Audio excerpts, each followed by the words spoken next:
Hey, Redcasters, be sure to subscribe to our channel and ring the bell to be notified about our latest videos. Go Big Red. Welcome to NBNR, the authority on unfiltered opinions and authentic player insight for Nebraska athletics. Connect with us on Twitter, Instagram, and at nbnrpodcast.com. We have a saying, no block, no rock. You know, we just really love Otter. He's a junkyard dog. Kenny Bell ran up to me. He's like, you know what you just did? You get mad when you go get in the portal and go to another podcast? You know, usually dumbbells are in pairs. They had 5 dumbbells. Dang on it, Muhammad! GBR. Welcome to the Go Big Redcast, the Husker fan sports show. When the ethos of who we are matches the legacy of what came before us, then we can build a legacy that comes after us. I eat difficult conversations for breakfast.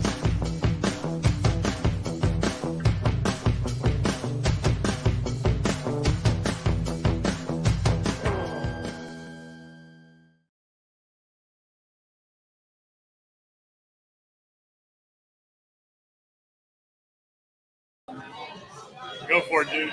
Welcome to the Go Big Redcast and No Block, No Rock podcast. Coming to you live from beautiful downtown Minneapolis, Minnesota at Lyons Pub. Honky, how you doing, buddy? This is my third day here in Minneapolis. Beautiful city. We've enjoyed all of our time here. My liver already hurts. My stomach hurts from all the food and wonderful food that Vegas Jer in the background over there. We've been staying with him. But it's been a blast so far. Husker fans, there's still time. You guys are from Omaha. You said it was a 5.5 hour drive. Get in the car right now. Watch us on the drive down here. Watch this. But there's still time to come to Minneapolis. Don't be scared. Great place. Yes, absolutely. Yeah, Honk, I think we're going to try to pack 92,000 people into Lyons Pub here, and they're well on their way. I don't know if we'll get there like Memorial Stadium last night, which was an amazing sight. But we're going to do our best here on the show. 3 hours live podcasting for 3 hours. We're going to throw this over to the No Block, No Rock guys here in just a minute, where they're going to take over hour 1.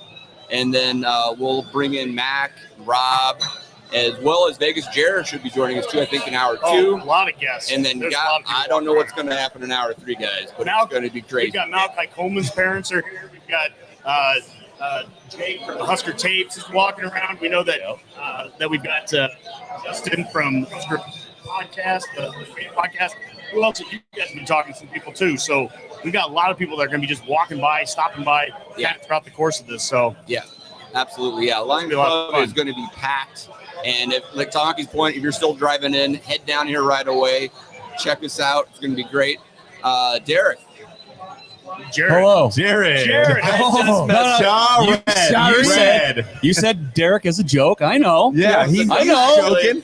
I'm getting to know these guys, and I am a little deaf, and I really did think his name was Derek for a while. I thought I'd just have a little fun with that. I did know it's Jared, like the jewelry company. Yeah. Right. He went to Jared. David, I forgive you. Yeah. You are forgiven, my child. Sir. Don't Thank worry. you, sir. It's all good. So you're throwing it over to us officially, yeah? Yep. Okay. Go Big Red, indeed. No Block, No Rock. Season 4, Episode 2. Coming at you live, like Dave said, from the Husker Bar in Minneapolis, Minnesota, called Lyons Pub. You guys, we haven't been here for 3 days.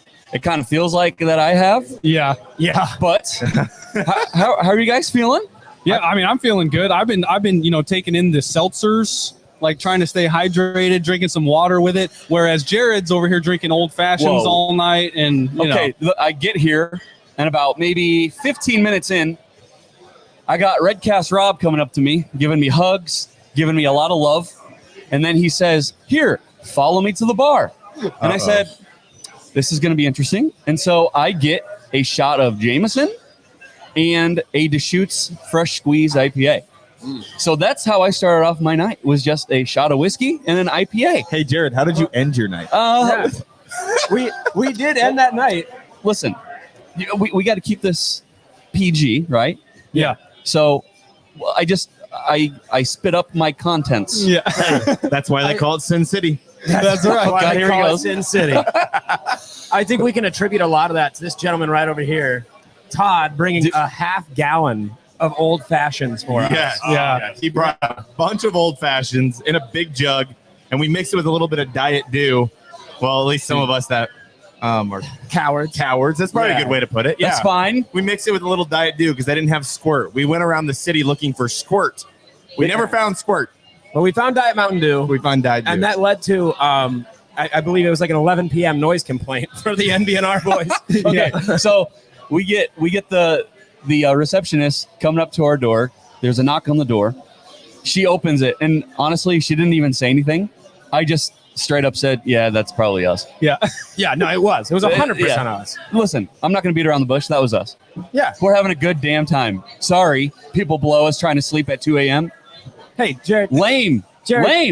You wanting to have fun does not make you crazy. You're not crazy. God damn it. Okay, guys.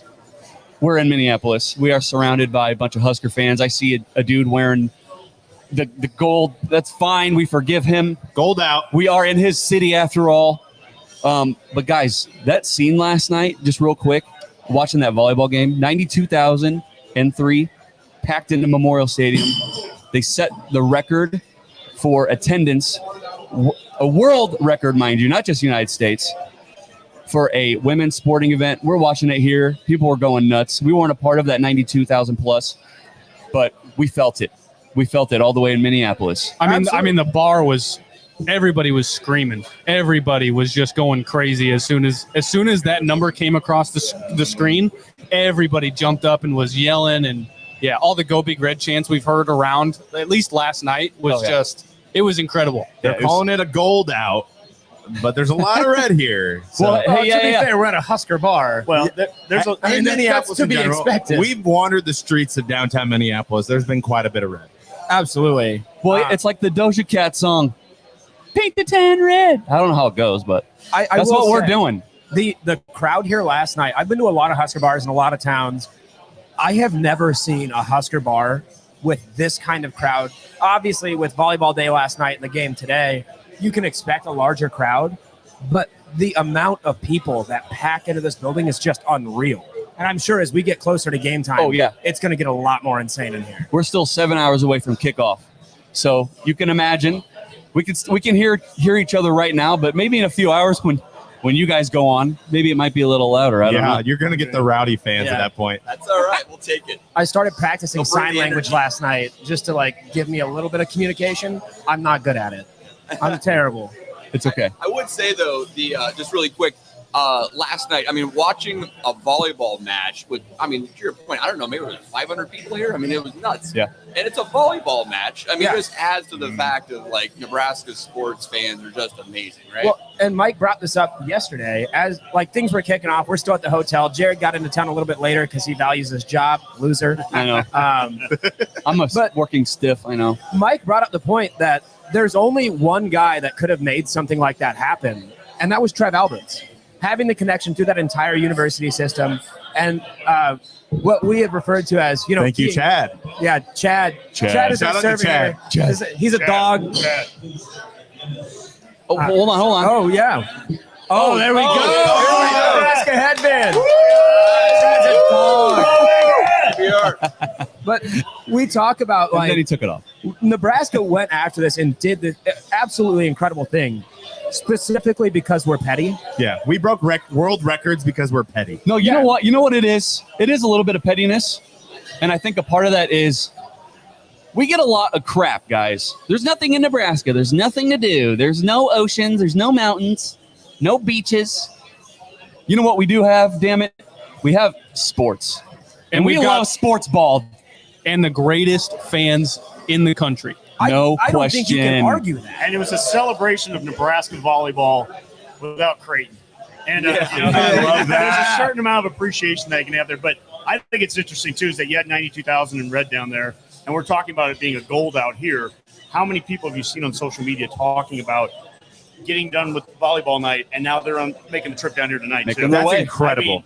What we've seen from red down here the last couple of days is only going to increase today as there's a flood coming down or coming up. Yeah. And that's awesome. Husker fans, we've earned this. Yeah. You guys showed out last night. It was a great first night. Tonight, man, can we finish the deed, man? Can we do it? Yeah. Please. Please. I go to an away game, at least one or two every year. The last time I saw us win an away game was Northwestern in like 20. Was that when they wore the tinfoil jerseys? Have you heard my story, guys? Mike, you're No. Sit, What's Mike, your you're story? You're sitting next to the wrong guy. Mike. Oh, are you a? My last non-home victory that I observed was the 1995 Colorado. Why did they bring you? We're gonna break the curse tonight. That's what we're gonna do. Yeah. Talking about Man, break the mold tonight. Now, some of that is Honky's fault because he's always like, "Let's go to an away game." Hey, you want to go to Ohio State with me, Dave? Like, yeah, we're gonna just go walk in the shoe, and move 62-3. But I have had a rough run dating back to the 2 back-to-back Big 12 championship games. Yeah. Where it was that in my grasp, guys, and I have not seen a road victory since a lot of fun on a trip as freshmen in 1995. So how many slashed tires did you leave with? Yeah. How many piss bombs were thrown at you? You know what? We will be also. If I don't, we're going to break it this week tonight. But if I don't, we're going to do it in Boulder next Saturday, and Honky's going to be there. Honestly, we've never had a slash tire. I don't know. Okay. Now it helps that I have a Colorado license plate myself. Oh, yeah, you're man. good. Smart man. Yes. That's why I register all of my cars. Do you have as many stickers on your car as Jared or Derek over there? I'm going to say no. Jared There it is. has There's my more stickers on his car than Walmart has in their stores. It's incredible. I don't know how you see out your back window there. I'll just say I'm glad I parked in a garage and not just like out in the middle of the street. And I'm not saying that Minnesota fans are like that, but it's a pretty big target. I will say every Minnesota fan that we've talked to so far has been very, very nice. We had favorite interaction. Minnesota nice. Minnesota, Yeah. It's that Midwest value, but we're in Canada. Yeah, we're essentially. They're not in the Midwest. We saw a guy outside the stadium. We were getting some footage last night, and the nicest people walked out just said, "Hey, good luck tomorrow." Just not that much good luck. Yeah. And I appreciate that. I'll take a little bit of luck. These people are fantastic. Yeah. So we talked about the 92,000+ last night. How many Husker fans do you think are going to pack tonight? So the stadium holds 50,000. So use that as like a reference. How much red? The stadium holds 50,000. I want to say there's at least 20,000. I think that's right. I don't think we're going to go over half. No, I think but it'll shy be half. yeah. The number I've heard, 15,000, I think is safe. That'll be a third of the stadium. So. I cannot hear Honky at all. It's okay. I got it back. Can you hear me? Now, I can hear you. now we can. Oh, now you can hear me. Oh, Ooh, what you got there? Which one is that? They brought their award. Rob, Oh. you gotta officially. Come here, Rob. You got to christen this. Come on. The Nebraska Podcast Awards from a couple weeks ago, put on by these wonderful folks here. No Block, No Rock at the Nebraska Brewing Company. Yes, sir. We won our award, which is 100% Rob's, Rob, 0% Dave's. What did I do? holding that award. Hold up the award there. How does that feel? The Kool-Aid Award. Well, first of all, if you're asking me how I feel right now, I'm extremely hungover after last night. You rolled in way later than the Redcasters. I was next door. I'm actually, somebody who's going to come on the show here in a few minutes. Miranda and Craig Coleman are sitting over next door. I think Miranda's going to come over. Nice. Right on. Cool. Because Malachi's suiting up tonight. He made the travel roster. He's wearing number 15 this evening for everybody listening. Okay, 15. He updated his number. No, this was cool. I didn't get to go to the awards. My wife and I were watching it, eating dinner. So it was cool because I didn't realize it was only going to be about a half an hour, right? I didn't know that it was going to go so quick. So we started watching it and then realized it. And when I won the when I say I won, I shouldn't say that. When we won the Kool-Aid Award, I won it. You did. It's yours. That's a lot of hard work. I jumped up out of my chair having dinner and got so excited. My wife actually came over. She hugged me and she's like, "I know how bad you wanted this." And honestly, I mean, oh yeah, this is your podcast. I can swear. She doesn't give a shit about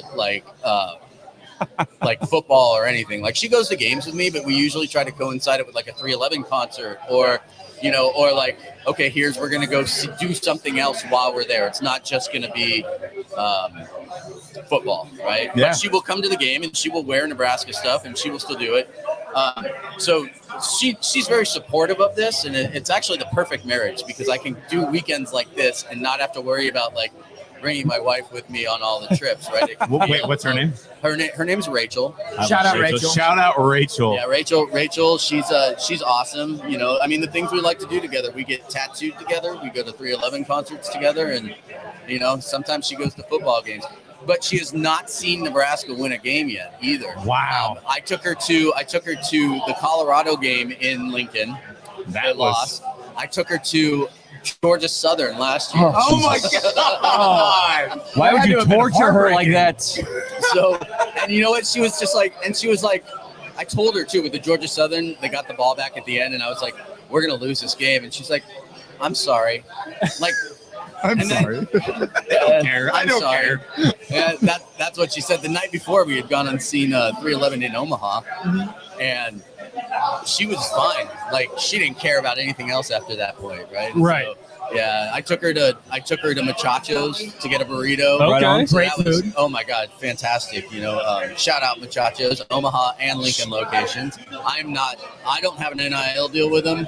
But, Right. Might as well. Craig and Miranda's son does. Yeah. So, Yeah. So Hey, you know so, what? and all the money that he gets from that goes to his organization, the Fly Like Chai, Which is incredible. Yeah. So basically, if you're not aware of anyone listening, because I've talked about it on the Go Big Redcast, but with you guys, Fly Like Chai, what he does is he takes all his NIL money plus money that's donated to Fly Like Chai, and he uses it to pay for kids who are in the foster care system to play sports. Wow. Very simple, straight incredible. up thing going on. Right. Super cool. They do all kinds of events. I'll pass on information for those to you guys. So you can Please help do. promote them as well. Yeah. But yeah, they're just great people. They're doing great things over there, and I don't even know how that ties in with any of the Kool-Aid Anonymous Award, but Yeah. it's stuff like that kind of keeps me drinking the Kool-Aid. Yeah. Right? Hey, Well, and that's a plug that we'll give you every day of the week. Yeah. That's really great stuff, especially like seeing a Husker player doing that kind of stuff. Yeah. It's fantastic. It's why people love this program. Yeah, he's and he's still doing it. I'm excited, man. He's gonna. I have a feeling we might see him more than people think we're gonna see because Rule's come out and said he's not gonna play true freshmen a lot, but then here's Malachi and a couple other true freshmen, on the travel roster. Yeah. With getting new numbers after all the single digits were handed out. I think 15 was Hartzog before, or maybe no, it was Billy Kemp. Billy Kemp. Yeah, that's and then what he it was. took number one. Yeah, So Kemp took number one, and yeah, wasn't Hartzog 15 on defense? 13. Okay, and he kept it. But so Malachi took that number. That was like his number growing up. What it was. I like that too. That was my number playing sports every time, no matter what. It didn't matter what I was doing. If they gave out numbers for track, I would have done that. Right. 15. Speaking of which, by the way, which one of you guys is the track athlete here? It's Connor. It's Connor. Hey, could you beat Connor in a race? I would kick Connor's ass in a 100-yard dash. Yeah. And for the record, I still in California when I was running track in California, I still check times in Colorado because in California I ran a 22.7 200 and I ran a 48.6 400. Wow. So all right, so I made the state finals in the 200 for Northern California, and I jumped the gun and got disqualified. Oh, wow. So there was no like restart. So you jump the gun, you're out. Like in high school, right? They don't got time for that shit. Right. So the numbers you threw out, I was 1 second faster on both. Of course you were. 'Cause I put him out there Of course. first. I mean, of course you were because I put him out there first. Yeah, exactly. You gave me a really easy position here. Yeah. I loved it. I was a sprinter. I played European football. Okay. Growing up, and I had a small stint with Division II college for about until I broke my ankle essentially, and then I was out for 2.5 years. That'll do it. It is a contact sport. It's been fully reconstructed. Well, yeah. For the record, I was holding my leg and my ankle because I really did hurt it. They didn't come out and spray me with some magic water bottle or anything like that. Right. Some Tin Man action. Like Waterboy when he gets passed out and she brings out this cold water and gives it to him and he's like, it's still cold. He's like, that's high quality H2O. And that's how they revive Rob. By the way, her name was Vicky Valancourt. Vicky Valancourt. Vicky Valancourt. Yeah, she's the devil. She's the devil. She's the devil. Now, except high quality H2O, Rob, that's some high quality Kool-Aid. Kool-Aid. Right. Yeah. Jared that's did true. bring literally a bottle. I guess I don't know, a bottled Kool-Aid. A bottled bottle. It's like a Gatorade bottle. Like, yeah, but Kool-Aid. Where? He found it at a gas station on the way here. Is that a You still sign? have it? Yeah, it's in our showroom. Yeah. I was That going to give it doesn't to do you. me any good, you fucking asshole. Sorry. That's an Wait, omen. I can say that here, right? Yeah, no, you you can can say cuss whatever. on this Wait, podcast. hold on. Was good. that the first F-bomb? No, I think No. I snuck one in. Sorry. Probably we had when that Dave going. called Jared Derek. I actually want to get bleeped out at some point too No. by using Hey, the other Kyle's F got you. word. Yeah. But I'm just not going to do it yet. You're I'm gonna say see- what? You're not going to do it just to get bleeped. Exactly. Like, Yeah. don't worry, it'll come up in conversation, I'm sure. Like, you guys are here all day. Wait, former head coach Scott. Oh, that one? Yeah. It's so fun, you know? So here, even better. Did you guys know Vegas Jair's dog is actually named after the former head coach Scott? Yeah. Yeah. So, No. yeah. What's the dog's name? Frosty. Oh. Okay. Yeah. And you almost can't like- bleep out Frosty. I'd probably come over the table. I named actually. my dog. Right, Yeah, right. Frosty is I'm like sure the sweetest Frosty's a dog good ever. boy. He is so good. And yeah, he came in this morning. His feet were a little wet, and he put them right on my face. So that was really nice of him. Yeah, I was laying on the couch. And, Hey, it's the nicest alarm clock. yeah, especially when you're hungover. Yeah. Which one of you assholes let me buy you shots of Jameson last Ah, that was You Jared. just took me to the bar. Yeah, you hurt me. You're like, Mike, I'm your daddy. night? I That was in a good mood. So Yes, you were. Giving yeah, I'm not in mood. a good mood today. I think I've been using the excuse that I want to be in the moment for the game today. Right. Yeah. Be in Right. the moment. So, are we going to talk about the game? Yeah, hell yeah. Let's get it. Yeah. Okay, let's well- get into the preview of the game. Look at me with my segue. Yeah. Thank You can see like the lines going across the screen or something. They're like, he's offensive breakdown. Yeah. They're not talking about the game. All right. We got you. So we talked about the former head coach, right? Sure. In 2018, that was Scott Bleep's first ever win was against Minnesota. And that is the last time that Nebraska beat Minnesota. Back in 2018, and it was not even close. Do you guys remember that game? It was a 50 to 20 something game. And I'm not saying tonight's going to be like that because it's not going to be that high scoring. No, 24-17 Nebraska. That's what you're saying, 24-17. He rolled in with scores right away. Oh, yeah. I like those numbers. That is my exact score. I like you. However, I don't. I know you texted me this morning. Shall we read the text? Did I text you this morning? I think so. Or maybe it was your dad. I don't know. It was probably my dad. Oh, well, somebody texted me this morning. Uh-oh. For those that didn't get to see Rob just in absolute primetime mode last night, Rob was feeling it. Yeah, Rob- like, in a good way. He was In a feeling good way. himself. Rob bought me a shot of Jameson, and I don't shoot straight whiskey. So they're like, hey, do you want a beer? So I chased Jameson with an IPA. And I called Yeah. you. Yes. Oh. Yeah, and I was Yeah. a pussy for shooting Jameson with an IPA. My dad is notoriously not a hugger, and he let Rob hug him not once but twice. That's some real. I That's also some real brought him clout like right there. $120 worth of WeldWorks beer too. Yeah, that's fair. He Yeah. hooked it up. Yeah, I drank so- most of that. I know you did. Yeah, I which drank most of We it. still have to talk about it. Oh, and speaking of which, my buddy Kyle out at Wiley Roots said, "Come on out, and anytime you guys want to get together for GABF, and I'll set that up for you guys." Hell yeah! Shout out Hell to yeah. Wiley Roots. 100%. Brewing Company in Shout Greater out. Colorado. Shout out. Love it. Now, you said that, Connor, you said that your dad let Rob hug him, yes? Twice. Twice. Now, I think part of that, not only are you a good guy. I'm a hugger, though, man. That's just how I. Oh, that's what I told That's how I him. express myself. I can't help it. Well, Yeah. you're a good guy. You like to hug, but it's also that time of year. This is the games count now. Oh, I plan on hugging some strangers tonight for sure. Oh And yeah. yes. Yeah. After a lot of touchdowns. And if my wife is listening, not women, I will not hug other women. No, totally not. I No, promise. no. It's going to be all dudes. All dudes. Oh yeah. That's not weird. which is right? more concerning. Hey, you know what? We're in Minneapolis. That's why they Yeah. call it Sin City. Oh, No, it's wait. the city of brotherly love. Yeah, that too. Yeah. It's kind of windy, so Windy Hey, City. man, I grew up in the Bay Area, San Francisco, man. You don't have to talk to me. We're good. About brotherly love. He knows all about it. I am like, openly okay with who I am as a person. Right. Yeah, that's good. Yeah. And other people better be okay and with other that. people better be okay with that too. Or else you will hug them. Like I will literally like if I'm texting with you at some point, I'll be like, dude, I can't wait to see you. You're gonna get a hug. By the way, I think that's a scam call. I think it is a scam call. The number is 0000000. No, that's actually somebody calling into the show. Oh, by the way, have you? Scam speaking of likely. I met them of last which, night. We'd like to thank our sponsor, First Home Car Warranties. Yeah. Where you can renew today by sending us $200 now. Yes. Yeah. Just enter in your social security number and your My credit card number. Venmo is at Robert_Steinberg. Yeah. Buy us a shot of Jameson. Yeah. Yeah. So, guys, I want to ask you, in order to obtain this $5 Bits of Broken Chair trophy, what do you think Nebraska needs to do in order to get a hold of that trophy? What are the keys for the game here? So let me start because it's a good one. Yeah. We did our live show from Hurrdat Sports Bar, and I was the only person at the table who picked Nebraska to win this game. The rest of those guys said we were going to lose. So the keys to the game is control the ball, control the clock. Yeah.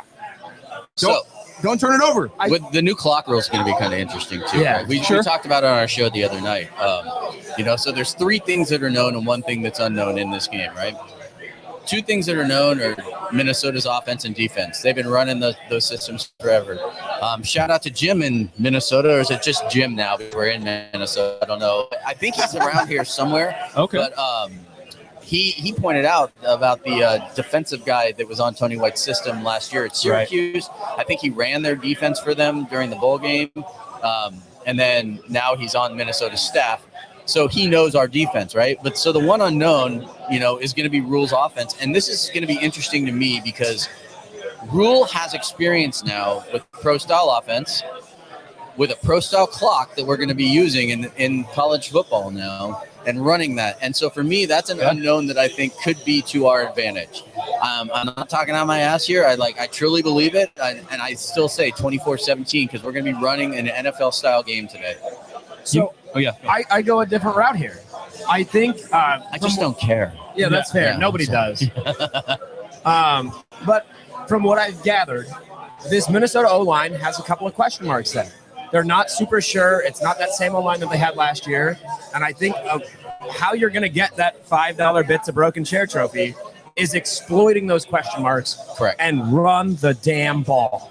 I think that's how you're going to get it done. Yeah. What is interesting to me is, of course, when you say Minnesota, when you say Fleck, you automatically think like Mo Ibrahim. Not there.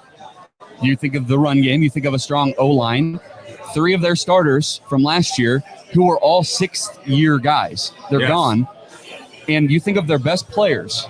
You've got Ottman Bell, wide receiver, and he's probably the best. I think he's getting his doctorate this year. He's got to be. Yeah. 7 years. Yeah. So you got Chris Ottman Bell. I'm not even joking. What do you do in school for 7 years other than get a doctorate, right? In Nebraska. He has a master's degree. There's like a Tommy Boy joke in there somewhere. Yeah. He has a master's degree in underwater basketball. Was there a Niner in there? He's gonna be Dr. Bell like halfway through the season. Yeah, that's Dr. Ottman to you. Yeah. And not only him, but they have arguably the Big Ten's best tight end as well, Brevin Spanford. So I'll be very interested to see, are they going to lean on the run as much as we think based on the O-line questions, and there's no Ibrahim? And they're going to want to get their quarterback going, Ethan Kaliak-Manis, Ethan without an N, which is weird. Anyway, so I'll be interested to see, is this offense going to do what we think that they're going to do? I don't know. I mean, look, everything that has cursed us in the past are the untimely turnovers, the penalties. If Matt Rule has focused on the small details like he says he has and what we've seen in the media, those things should be at a minimum. So if you can minimize all the things that have cursed us for 5, 10, 15 years, then you have a real chance. You don't lose those close games over and over and over again. Yeah, more importantly too, those turnovers too, the timing of them. No more fourth quarter turnovers. That's no more fourth quarter special teams where we kick the ball to the wrong side of the field, Michigan State. You know what I mean? It's not. I don't see those mistakes happening under this new head coaching regime. And if they do happen, we're in for a hell of a world here coming up. Right. You know what I mean? If it does happen, guys, under rule, I hope it's just for this year. Because Right. it's year one. I'm keeping my expectations in check. I'm expecting to see some inconsistency in year one. They're trying to establish an identity. They're trying to establish their way of doing things. And so, new defense, new coordinator. There's going to be hiccups, guys. Believe it or not, Rob, there's going to be hiccups. So just prepare yourself. Yes, a lot of those. My favorite No, stat. everything's going to go perfectly from play one till the end of the game. Yeah. Perfectly. My favorite stat that I keep harping on, I believe I've said it on previous episodes, but with PJ Fleck, starting in year one, every 3 years, he has an off year. In those first 2 that we've seen so far, combined, he has 6 wins. This is one of those years that stats suggest maybe it's an off year for PJ Fleck. Are you trying to say you think they're going to win this game? Nebraska's going to win this game? Is that what you're saying now? He predicts us to lose this. I know he did, but he sounds like he's changing his tune. He's being a little wishy-washy. He's playing both sides. He really is. Speaking of man hugging. Yeah. I really, really want Nebraska to win this game. And if that happens, Kyle, we're going to cuddle very close tonight. Yeah. Kyle and I D to B, baby. D to B. It was All right, I fantastic. have a question off topic here. How do I get one of those hats? One of these? Evans Custom At Apparel. NBNRpodcast.com. You know. Yeah. Yeah. That was great, Mike. Good job. Yeah. And the hats are dope, though, right? Fine, I'm taking my stickers back. We have tons of stickers. Oh yeah, I got a You know bunch what? too. We brought stickers a bunch too, so too. yeah. So And just toasters. another thing, Kyle. So Rob just knocked over the award on the table. Well, it's the and guess glasses what? got in the way. No. I'm just saying. That thing is sturdy as fuck. Yeah. Good work, So, Kyle. good job. Hey, thank you. Good shit. Good job. Did It's you like make nothing ever those? happened. You made the awards, or you just had them made? No, I picked who made them. Okay. Yeah. He did them himself. I'm at Kyle's View Productions. That is Kyle. That's me. Yeah, that is his. Yeah. That is his. I'm aware. It's cute. Yeah, thank you. Yeah. It's yeah, cute. You got to put your stamp on it somehow. Yeah, I just Kool-Aid Aholics Anonymous. Yeah. It's not very anonymous if you ask me. No. Come on, look at him. I might actually get it just tattooed or something. I've got enough of them already. So There you might go. as well, Why not? Yeah. Just get the Kool-Aid man Hey, tattooed on look, your if arm. they win the West this year, I might get a Kool-Aid tattoo. Okay. You should of your face. That one. Oh, that would be that would be ideal. Is that, Like is that weird Steve-O. though? Do you get a picture of yourself tattooed on yourself? 'Cause But I it's have some really- cartoon you.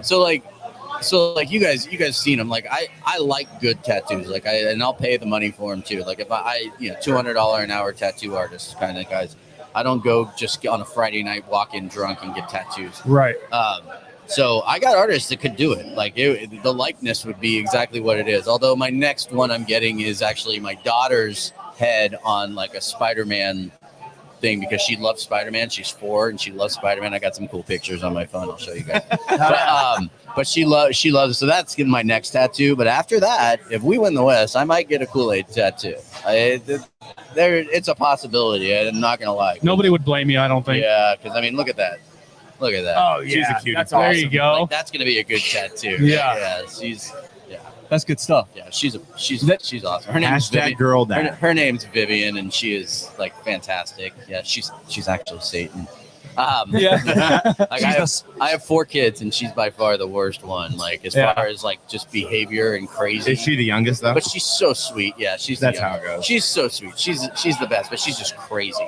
So Do you call her just like your Damien? no, I don't. I Damien. but I do middle name her a lot. You know. Do ya? Oh God, Oh, yeah. so much. Yeah, she's got 2 middle names. So Now, when you say it, does she show remorse at all? no, she runs by and flicks me in the nuts and runs away. Hey, we appreciate you, man. What's your name? What is it? Sorry. Yeah. I follow you guys on Facebook and Twitter. Right on, Hey, man. yeah, we appreciate you, man. Thank you. There.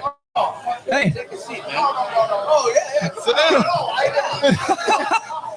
Appreciate you. Thank you. Appreciate it. Mr. Cerny's in the building. Yes, sir. I tried to get him. I tried to get him to sit Fucking down. right, I am. Thank you. That's Yes. right. Yes, sir. Come on. That's right. It's Hey, gotta we got a happen. sticker for you too. Yeah, we'll get our stickers out. I don't know where we have ours hidden at the moment. But We'll get you one. We'll find you, Mr. Cerny. Yeah. Love you guys. Yeah. Thanks, man. No. Keep rocking and rolling, okay? Yes, sir. Oh, yeah. Hey, we're here. We're here. Yeah. We rule. Win or lose. We rule, baby. That's We right. rule. We rule. That's No with an pun. RH, folks. Yes, sir. I could hear him with the silent H on that for sure. Oh, yeah, for sure. easily.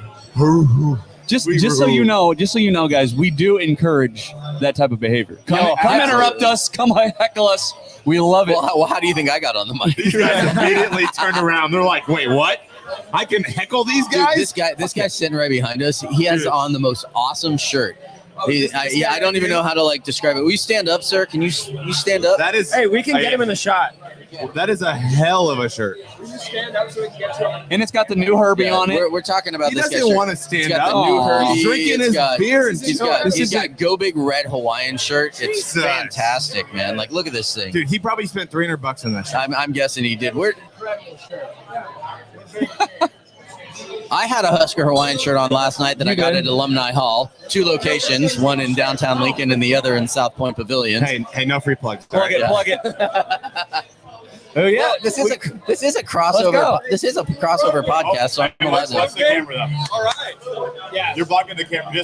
Oh, yeah. No, you're totally fine. You're good. So sit down. Take a couple stickers. I have mine ready. Take a couple stickers. I got mine ready. They don't have theirs out. You know what?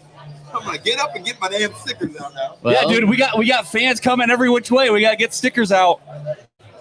It's like this a is wave. actually a lot of fun because normally when I'm at functions like this, I seriously hate talking about football because it's like all day long and then the game comes, right?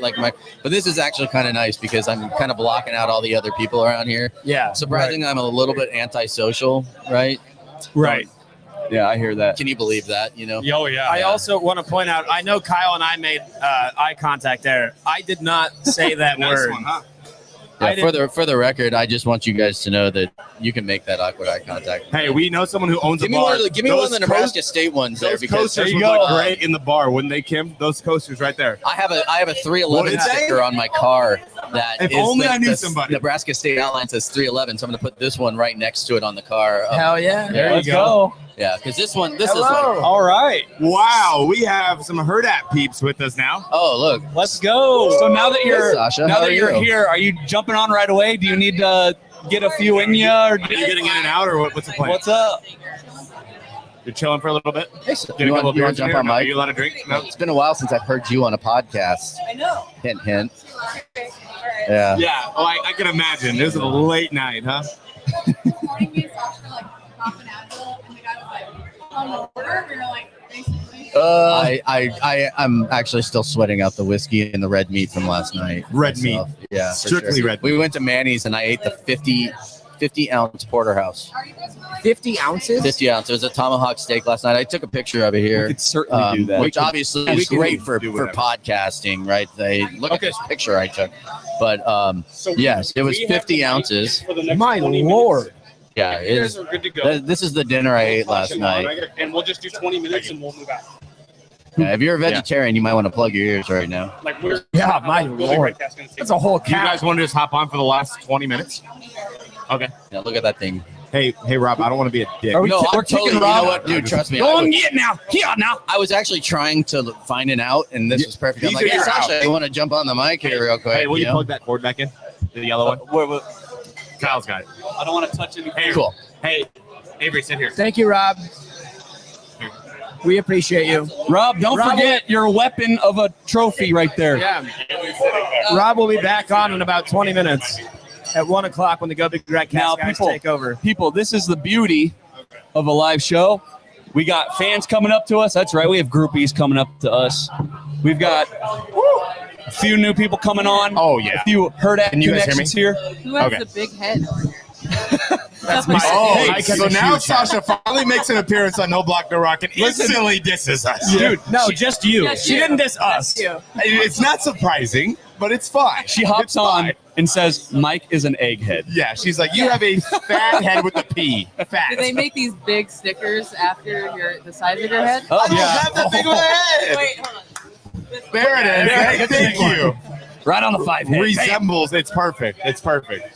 Okay, so now that we've got Avery Howard and Sasha Durkin from Hurdat, when did you get into town? When did you get here? 6:30. This morning. I love it. Do we have a button for that? I don't think we do. No. At it. Yeah. Okay. Set my alarm for 2:55 a.m. Ooh. Yikes. I didn't get Connor, up is that then. my Coors Light? No, it's mine now. No, it's Come not. on. I'll take Like, that. let's go. Hey, no free plugs, though. Nebraska Brewing Company, largest brewery in the state of Nebraska. 108th and Harrison. 108th and Harrison, La Vista, Nebraska. Okay. All right, so you two, you were at Volleyball Day yesterday. Yes. Now, of course, we see it from here, from the Husker Bar. We weren't a part of it. Tell us, like, what are you taking away from that? Oh man.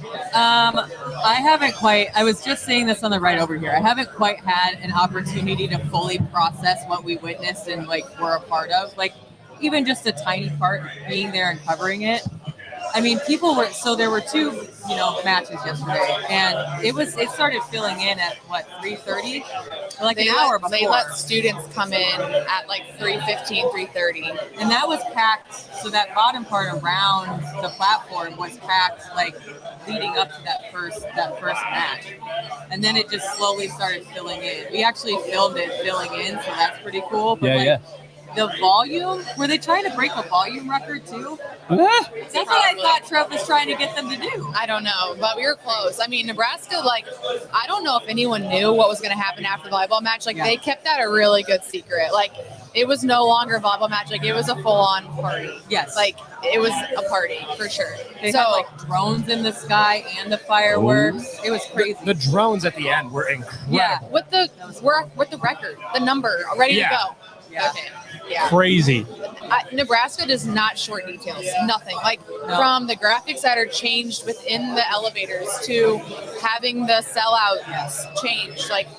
Those weren't football numbers anywhere in Memorial Stadium. Everything was volleyball. The 306 sellouts is for volleyball. In It will Vandy. be changed Oh, right. back again before Nebraska, the football team plays in there again. Wow. I think I should start a petition. I think I want 92,003 etched in Memorial somewhere because those numbers are going to go back. I think it should go somewhere. 100%. I think. 100%. They're already making add-ons. Just put that in there. Yeah. Right. It's not that hard. If we've learned anything about Trev Alberts, I think, Yeah. is that the dude pulls no punches. He goes all in. Yeah. And of course, him being an alum, being a proud football player, he's going to leave no stone unturned. He's going to go all out on everything. So, well, we talked about it yesterday that Nebraska broke a world record because we're petty and because we wanted to. Yeah. We did it because we knew we could do it. You know what was actually fantastic, and no one will post about it, which is fine because it's respectful. But the guy that did the MC last night, when he got on the microphone in between sets to say we broke 3 records, and to start it off, he was like, something, this is in Wisconsin. And everyone went crazy. And he was like, yeah, go. Oh, he hyped it. Oh, yeah. And so I get why Nebraska didn't put it anywhere, but everyone loved it. But don't put it past Nebraska fans to show up for something. I mean, first of all, Nebraska is an event state. Yep. If something's going on and it involves a local team, a local boxer, they're going to show up and sell it out. Yeah. Period. End of story. So did you guys watch it here? Yeah. What was it like? It was lit Incredible. in here. There were 500 plus people in here just going nuts. And when they announced the record, Can you guys post all that It was. later? Oh I yeah. want to see it. It was a Zoom. It's on our Instagram story Is it? right now. Okay. I think. from Minneapolis, Minnesota to Lincoln, Nebraska, it did not matter. All the Husker fans were rioting for the record. See, I want to see a heat map or something of where the people were watching. That would be sick. Yeah. Because can we add the numbers? Does that count? Yeah, why not? I think so. Cheater. Let's wait till the TV numbers come out. Maybe it's the most watched broadcast on BTN as well. That could be. I want to point out, we've talked about how there's only one guy that could have pulled this off, and that was Trev Alberts, with the connection with all those universities to the entire system. Yeah. Ambiance. It's ambiance. Ambiance. Absolutely. But I want to go ahead and I know we normally declare our dogs normally every episode. You leave me alone. You leave me alone. My therapist is already working overtime. Is that my fault? Oh. I gotta give Go Big Red. Trev Alberts. There'll be plenty of those. That's every 5 That's minutes. the quiet version. You're gonna get used to it. Okay. Trev Alberts, certified dog. Dog. Certified dog. We're looking for dogs. He's a dog. Do you know what I love most about that whole record that they set last night was there's no other program. No, and not just that can do it, but they're not even going to try because if they try to, they're just going to embarrass themselves. Oh yeah, Trevor will say, add another layer. Yeah. Add another layer. We're building onto the stadium to break it again. Yeah. Right. We'll make the seats. They were wider. We're going to make them small again so we can fit 90,000 seats and then 15,000 on the field. People that weren't from Nebraska that were covering, whether it be NCAA or Big Ten, just people that USA Volleyball, they're like, no one will ever match this. Like, nothing will ever compare. Like, he's like, I would be hard-pressed to find a school that would come close. And I think maybe that's, like, even we were astonished, but I think we were still like, duh. I don't know. Yeah. Like, it just felt that way. Yeah. Cerny! Yes, sir! Yes, sir! Let's go! Come on! Damn, that kind of hurt. We love you guys. Hell yeah. Hey, we love you. Hey, get yourself an MBNR sticker. Hey, sticker! Take them. stickers. Take one or not all. That's a coaster. Hold on, no, the stickers. Take. You've had. Take a sticker. There you go. A huge one. Yes, That's sir. Mike's forehead sticker. Oh my God! Now it's my forehead. It was my head. Now it's my. All right. What time did you guys get here, and what time did this place start to really fill? So we got here at 1:00 yesterday. In this place, You never left. by Slept. 2:00, this place was red. Yeah. And then we left. We did some content at the stadium. Okay. Came back, Saw that. and there was nowhere to sit. Luckily, Connor's family, they hooked us up with a table. We had a place to sit and hang out. That's awesome. But yeah, it was wild. It in was there. It packed. felt like Lincoln, Nebraska. So today we got here at like what 10:15, 10:20. Yeah. Around then. And it was pretty empty. But by the time we were like fully set up, it was like 11:15, and it was already starting to fill in. Husker fans, two things we love: football and drinking. Yeah. And this place, Lyons Pub, gives us the option to do both. Yeah. It's amazing. You can't go to the game. This is the place to be. So Right. I think So we're how good. many of you guys are going to the game? Or are you guys staying All here? of us. You guys are? Yeah. Yeah. So, like, we need to figure out who our content person here is going to be. Yeah. A bartender? Who's staying behind? Wait. To stay here during the game? Yeah. None of us. I know. Yeah. Hell no. I heard Marissa doesn't have a seat, right? No, she does. Oh. She does have one. Oh. She's gonna be here in about 5 minutes. You know, we should have forced her in this place. Yeah. Yeah. Like, sorry, rescind your seat. Put it That would back be on. weird. Walking that line Oh. of being a Minnesotan, and then being in a Husker bar, like she's gonna feel like she never left It was Nebraska. shocked because I was like, hey, you have to, like, you work for us now. Yes. Like, Right. you gotta, like, at least do some of your own stuff, but we gotta have fan perspective for Nebraska fans. Oh yeah. Sitting in the stands, turn it around and be sad that you're doing Minnesota, like, you're a Come on, Minnesota yeah. fan, whatever. Can we agree that if she shows up here wearing gold, that She we're going to will. bully her? Oh, no, she will. Oh, she's Yeah. fired. Yeah. Yeah. Is this live? Marissa, She won't be wearing Don't gold. come right now. she's wearing all black. Don't come. Don't come. Go big red. Oh God, that was lame. That was a lame one. It wasn't very good. That was lame. How can we get this over this? Yeah. They won't do that. We asked so many times. We did ask. So they're fake. We are very, very lucky to get what we have right here. Shout out Lions Pub in Minneapolis, Shout out Minnesota. Lions Pub. Sure. Yeah. They were Yes. going to make money with us or without us, baby. Let's go. God, Mike's a little petty about that. A little bit. That's a word. Yeah. Okay. Going on to the game. Okay. Now, Avery, you had your discussions with DB. What do you recall talking with him about? What were the keys to the game? We listened to that on the way down here. Yep. We did. Cool. Love it. We actually had further discussion today a little bit. He just said it's going to be kind of what we talked about, but it's pre-snap. Are we throwing their offense off, looking for a lot of the movement on our defensive line? Open field tackling. Are we going to improve on that? I kind of asked him. I was like, Coach Rule in your sit-down said, everyone's so focused on the offense, and rightfully so with all the pieces that have been talked about, new quarterback. But he's like, I feel like we need to focus on what's important because we can't have an offense without a stellar defense. And so that's been, I think, the thing that's been talked about very highly so far in fall camp. So he's excited to see what the defense does. I'm excited to see what the defense does. That jack position's been talked about a ton. Chief Borders and MJ Sherman, both transfers that are really dominant that position. I'm really excited to watch them. And then outside of that, just how efficiently do we run the ball? DB's looking for a certain number of snaps. We'll see if that happens. But also the difference in design or scramble for Jeff Sims and how often we see his arm. So I think a lot of things, but honestly, it just comes down to probably fourth quarter execution. Yeah, fourth quarter. What everybody's talking about. Fourth quarter. That's something that Matt Rule has been stressing. Yeah. Last year, got off to a 10-0 lead against Northwestern. Awesome start, right? It's not always how you start. It's how you onside kick. It's how you're not onside. Oh, no. There are 4 quarters in the game, and they all matter. Yep. Especially for Nebraska. And what was his quote? Every second matters for Nebraska. Really. Let's put it that way. What was Rule's quote? Is that we don't need to start as the best team. We need to finish as the best team. Yeah, Coach Osborne told him that. Yeah, it's a fantastic. That's how we need to execute. Yeah. And it's just that type of mindset that you preach to your team, you build that culture, and even if it doesn't happen in year 1, you keep hammering that point home. And if you stay for your 8-year contract, you would think it would become well ingrained in your culture, in your team. So I think don't be stupid. don't do stupid things. I think you might be okay. I think the thing that I'm looking the most for is, and I pay attention to this in every team, but what does the psychology of the sideline look like when you are down or you do mess up? Right. Because if you're downtrodden, you're hanging your head, you're not talking with your teammates, that can make a huge impact on the game that isn't talked about nearly enough, especially for Nebraska over the last 10, 12 years. When you talk about psychology, like Matt Rule is running this program like a CEO business type thing.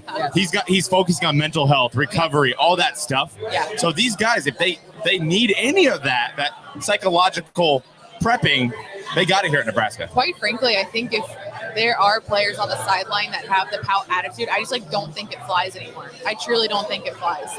He does not care. He's like, I will not put you back in just because I think you're X, Y, and Z. Like, I need the next person. So I don't think it'll fly. So I'm excited to see that too. But Right. I mean, we talked about it on the way up here. Anthony Grant, he's your starter last year. He's your dog. And he's third string right now because he can't stop fumbling in practice. Yeah. Look, it is what it is. We have the standard. If you can't match it, then right. Oh, the standard. You want to talk about the standard? The standard. What is the standard? The standard is the standard. Yeah. Mike Tomlin. Thank you. A drinking game. And another thing too is, I know it's a buzzword. We like to throw it around, is accountability. And like you said, Avery, peace. Yes, sir. Thank you. Go Big Red, baby. Power!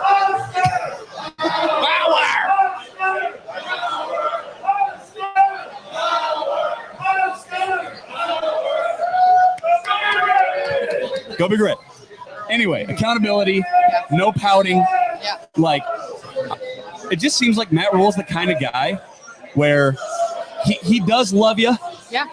But if there's like any sign of not doing what you're supposed to do, if you're not doing your job, then it's like, I got these other guys I got to worry about too. A caring, not coddling environment, that's right. if you will. Yeah. Well, is that your quote? No, that's what Matt Rule said. So again, I think they go hand in hand with accountability and culture. Yeah. We talked about with the previous head coach, Scott. We didn't see him. Oh, welcome to the podcast. Yeah. Welcome. But Matt Rule, you can see him all the time, like actually spending time with players where he doesn't have to be there. He wants to. And so that accountability and the culture that Matt Rule is building are just so different than what we've seen in the last 10 to 12 years. So many of the players in press conferences have said how much they love this coaching staff, and beyond that, love their individual coaches, because they're like, I know they care about me so much that if I mess up on the field or something, like they can get on me and I'm no longer taking it personal, which I think sounds like a very basic element, but like when that trust and that belief is not there, like you are questioning every aspect about yourself at all times, and then your buy-in's out. I mean, then you talk like, is it politics? Is it because this person does this? Like, there's a whole lot of questioning that goes on if there's not that trust. Here's the why, though. This is why I'm having you do this, that, or the other thing. And you saw it all throughout spring practice, all throughout fall camp. It's a lot of repetitiveness, but then if there is a point in time where somebody like makes a gigantic mistake, they're kind of like being pulled to the side a little bit and being talked through like, okay, this is why I'm asking you to do this. So like also instilling in them how to execute those things, but then the why behind we're asking you to do it this way. Another thing that I thought was super interesting, like in the very beginning, and this was in the sit-down interview with TV, but he talked about going back to the very, very basics. Like they're doing high knees in practice. Yeah. Why? Because there are a lot of knee injuries. So you have to dial it all the way back and start all the way over the beginning to build up why you're doing things and even movement of your body. If there's anything that we've learned over the past 6-ish years, because we can go back longer, there's the lack of attention to detail and just like the little things. Those things add up over time, and a lot of L's result. And so even with these little tiny things, it's like Matt Rule is such a stickler for stuff where like the normal person would be like, why is he so focused on that? There's a method to the madness, and hopefully we're still in the honeymoon phase. I love the honeymoon phase. It feels really good, but the game's 5 more hours. Yes, exactly. That's right. It feels good, but I'm hoping with all these attention to details, pays off in the end. Okay, so we got about 4 minutes left at No Block, No Rock before we switch over to the Go Big Redcast. I dropped in the chat some Husker fans. We have about 62 people right now watching us live, probably from Omaha, Lincoln, Nebraska areas. Let's get around the table. I know you can't say we. I know you can't say we. No, you cannot. You can't say we either. I can't. Okay, but I want to know, what is the score predictions? I'll go through the fans right now. The score prediction for today in Minneapolis, Minnesota. We have a couple of them here. I'll throw them out. We have Kevin, 17-10 Nebraska, 27-24 Nebraska. How many fans are expected? 267-3 Nebraska. Scores by 90. 31-17 Nebraska, and that's what we got for scores. So let's go around the table now. Give your score prediction. You are non-biased. Give your score prediction. You could say win, lose, does not matter. Who's going to win? We'll start over there. I've pondered this for like 2 days because I was told I was have to give my take on the radio show yesterday. You did it though. I didn't. I got out of it. You didn't. I talk too much. I'm going to go with 17-14 Nebraska. Covering and winning. Yeah. Well, if you win, you're going to cover. Well, I guess. Matt Rule has belief in Tristan. He has some inkling that it might come down to a field goal. I still think, as excited as I am about our offense, I still think there's just those first game things, a lot of new pieces on the road. Jeff Sims was hurt for a good portion of last year, hasn't been in some live action. So I also just think that our defense may be better than our offense. I'm hoping they hold them and our offense can be bailed out for the first game jitters kind of thing. But 17-14 is my guess. But a Nebraska win in the end. But a win is a win for us, not for you, but for us. For us. Totally for all of you guys. Yes, absolutely. For the fan base. Sasha? Right? Get them riled up. Sasha, is the honeymoon extended? Wet blanket, and I'm sorry in advance. That's okay.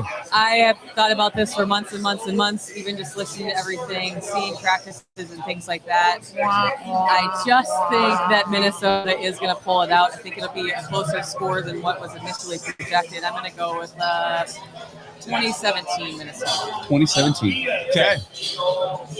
So I hate to pile on the wet blanket stuff. Oh, no. Well, there's going to be like 4 wet blankets in a row. Yeah. So I'm just going to tell you now. Shoot, I just should have gone with Minnesota because we're all going with Minnesota, then Nebraska will win. Right. I'm going with Nebraska. Okay. Reverse they call it.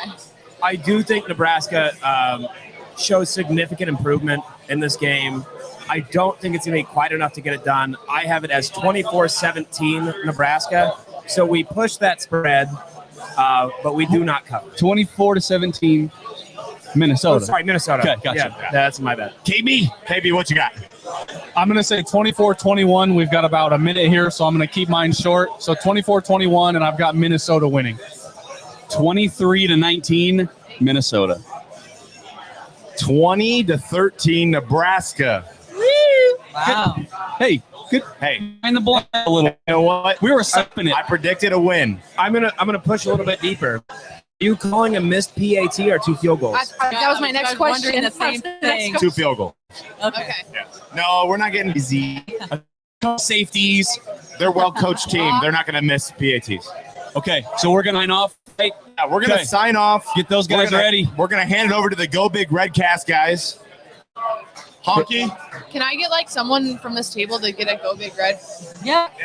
Like who will do it from this table? Hey, before we sign off, can I get a Go Big Red? Go Big Red! Woo! Was that good enough? Got it. All right. Thank you. So we're gonna sign off. We'll start making content. Make sure you go follow us at NBNR Podcast, and we'll hand over to Go Big Redcast. Yes, sir. Go Big Redcast coming up. We're muting the mics. Give them 3 minutes.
We're live. We're back. Do you order a Blue Moon? I ordered a Blue Moon. I did. With apparently a lemon. That's a orange, I think. Probably might be right. Could be a lemon. What do you think about the depth chart? Are we doing full-on intro? I don't think we need to do a full intro. We could just, we're just on. Redcast chair. Yeah, Redcast Vegas chair. Adopted. Maybe we'll go around and do a hot take. Yeah, let's go. Check. You know what? Just to split it up.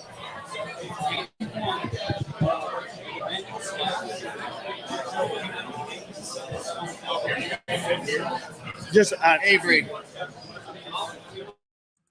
Hey, Redcasters, be sure to subscribe to our channel and ring the bell to be notified about our latest videos. Go Big Red. Welcome to NBNR, the authority on unfiltered opinions and authentic player insight for Nebraska athletics. Connect with us on Twitter, Instagram, and at nbnrpodcast.com. We have a saying, no block, no rock. You know, we just really love Otter. He's a junkyard dog. Kenny Bell ran up to me. He's like, you know what you just did? Get mad. When you gonna get in the portal and go to another podcast? You know, usually dumbbells are in pairs. They had 5 dumbbells. Dang on it, Muhammad. GBR.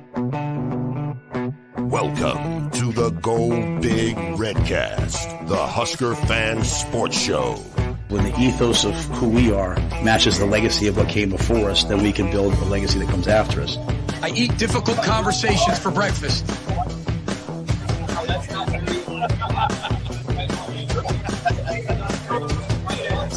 Welcome to the Go Big Redcast and No Block, No Rock podcast coming to you live from downtown Minneapolis, Lyons Pub. I'm your host, David Gaspers, and I'm with Honky. It's Go Big Redcast Hour. All right. Hey, we got Vegas Chair. Hey, there's a bunch of Husker fans here. What's going on? What's going on? We are going to hit the 92,000 in here, I swear to God. Maybe so. like not at one time, but like as they walk through. I mean, Minnesota picked a bad week for a gold this out. place is packed. My goodness. I'm also with Mac. What's up, Redcasters? It is game day. Everybody here is getting primed for what's sure to be a fantastic event tonight. Let's get this season kicked off. Let's get a dub. Let's ride off the momentum the ladies set for us last night, and let's keep it rolling. Yeah, I mean, primed is right. This place is getting electric. Speaking about electric, Redcast Rob. Electric Kool-Aid, right? Is that what we're talking about? Is that a good segue or what? You know, I'm just happy to be here. I'm just happy to be here. Yeah, you know, now that we are an award-winning podcast with our Kool-Aidaholics Anonymous trophy that we have over here sitting on the table with us, and I seriously though, the guy sitting to my right, I guess he gets the next hot take, but yeah, we owe a lot of this trip to him. We have an honorary Redcaster here with us. Vegas Jer has been the host of the weekend, and he's with us on the show. Yeah, hey, Redcasters. It's been great to be on here. Still coming down from the high of last night, just surrounded by red, overwhelmed by the presence of the red that was flowing. No, I'm not talking about the volleyball game. I'm talking about the 50-ounce steak that Redcast Rob tried to eat last night. I think it might have still been a lot when it got delivered, but I'm not sure. So I'm just glad Rob's here. I thought I heard a faint moo there. Yeah. Shout out to Manny's. Yes, shout out to Manny's I ate extra fiber. Yeah, Rob's got colon cancer. I took extra fiber pills this morning, and they're still not working right. So that was pretty impressive. My goodness. Yeah, no, well, it's been a phenomenal trip. We TPC Twin Cities, producer Skip, myself, Redcast Rob was able to golf with Vegas Jer there. Phenomenal experience. Met up with Honky and Mac, just having a great time here. And last night we were at Lyons Pub and watched the volleyball match, and the just overwhelming response now in the last 18 hours since then on social media, ESPN. Just it's a phenomenal thing to see, and great to see a lot of the nation recognize Nebraska volleyball and the importance that program and just the sport in general has to the state of Nebraska. Honky, I mean, you got to be happy, right? Well, when we saw 92,003, that's an amazing number. We had to look it up. What was the biggest football crowd was Miami, I think, in 2013. 14. Or 14, okay. Yep. But that was like 91,000. 91,585. So the largest crowd, I guess I don't know what Garth Brooks was, but the largest sporting crowd, at the very least, that's ever been in Memorial Stadium now belongs to the volleyball. In the state of Nebraska. 92,003. That's an amazing feat in so many different ways, but what a great celebration of volleyball in the state. Every volleyball program that matters. Omaha, Wayne State, UNK, UNL, no Creighton. No, some shit on the Blue next Jays. week. Next week we get them. Sorry, Jaskers. Yeah, sorry, absolutely. Jaskers. No, it was what a great night. Mac, I mean, an entertaining follow was your guys' like live shows from the car. You guys are driving up from Nebraska and got some some content there. Yeah, we dipped our toe into that live stuff. Yeah, we are on the air. Hopefully you can hear the GBR in the background. Honky, I think I only saw your hands come off the wheel, I don't know, 7 or 8 times. It seemed safe. I mean, I was watching when I was going, so so much of like how the podcast formed was just we're already having these conversations anyways, and then Skip comes in and says, "Hey, I can put it together and make it work for you." So true. Well, the same thing happened with all this live stuff. Mac and I were just sitting there in the car talking about all those things. The 5 things we're most confident in. I talked about the single digits. Those are discussions.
We can go. We have a hot spot. We can go to that if you guys need to. You can give it a shot. I'm just worried about the hot spot with this many people in one spot. We can definitely try it. I hear their wife. Okay, it looks like we are back. You're back. Hey. Yep, you're back.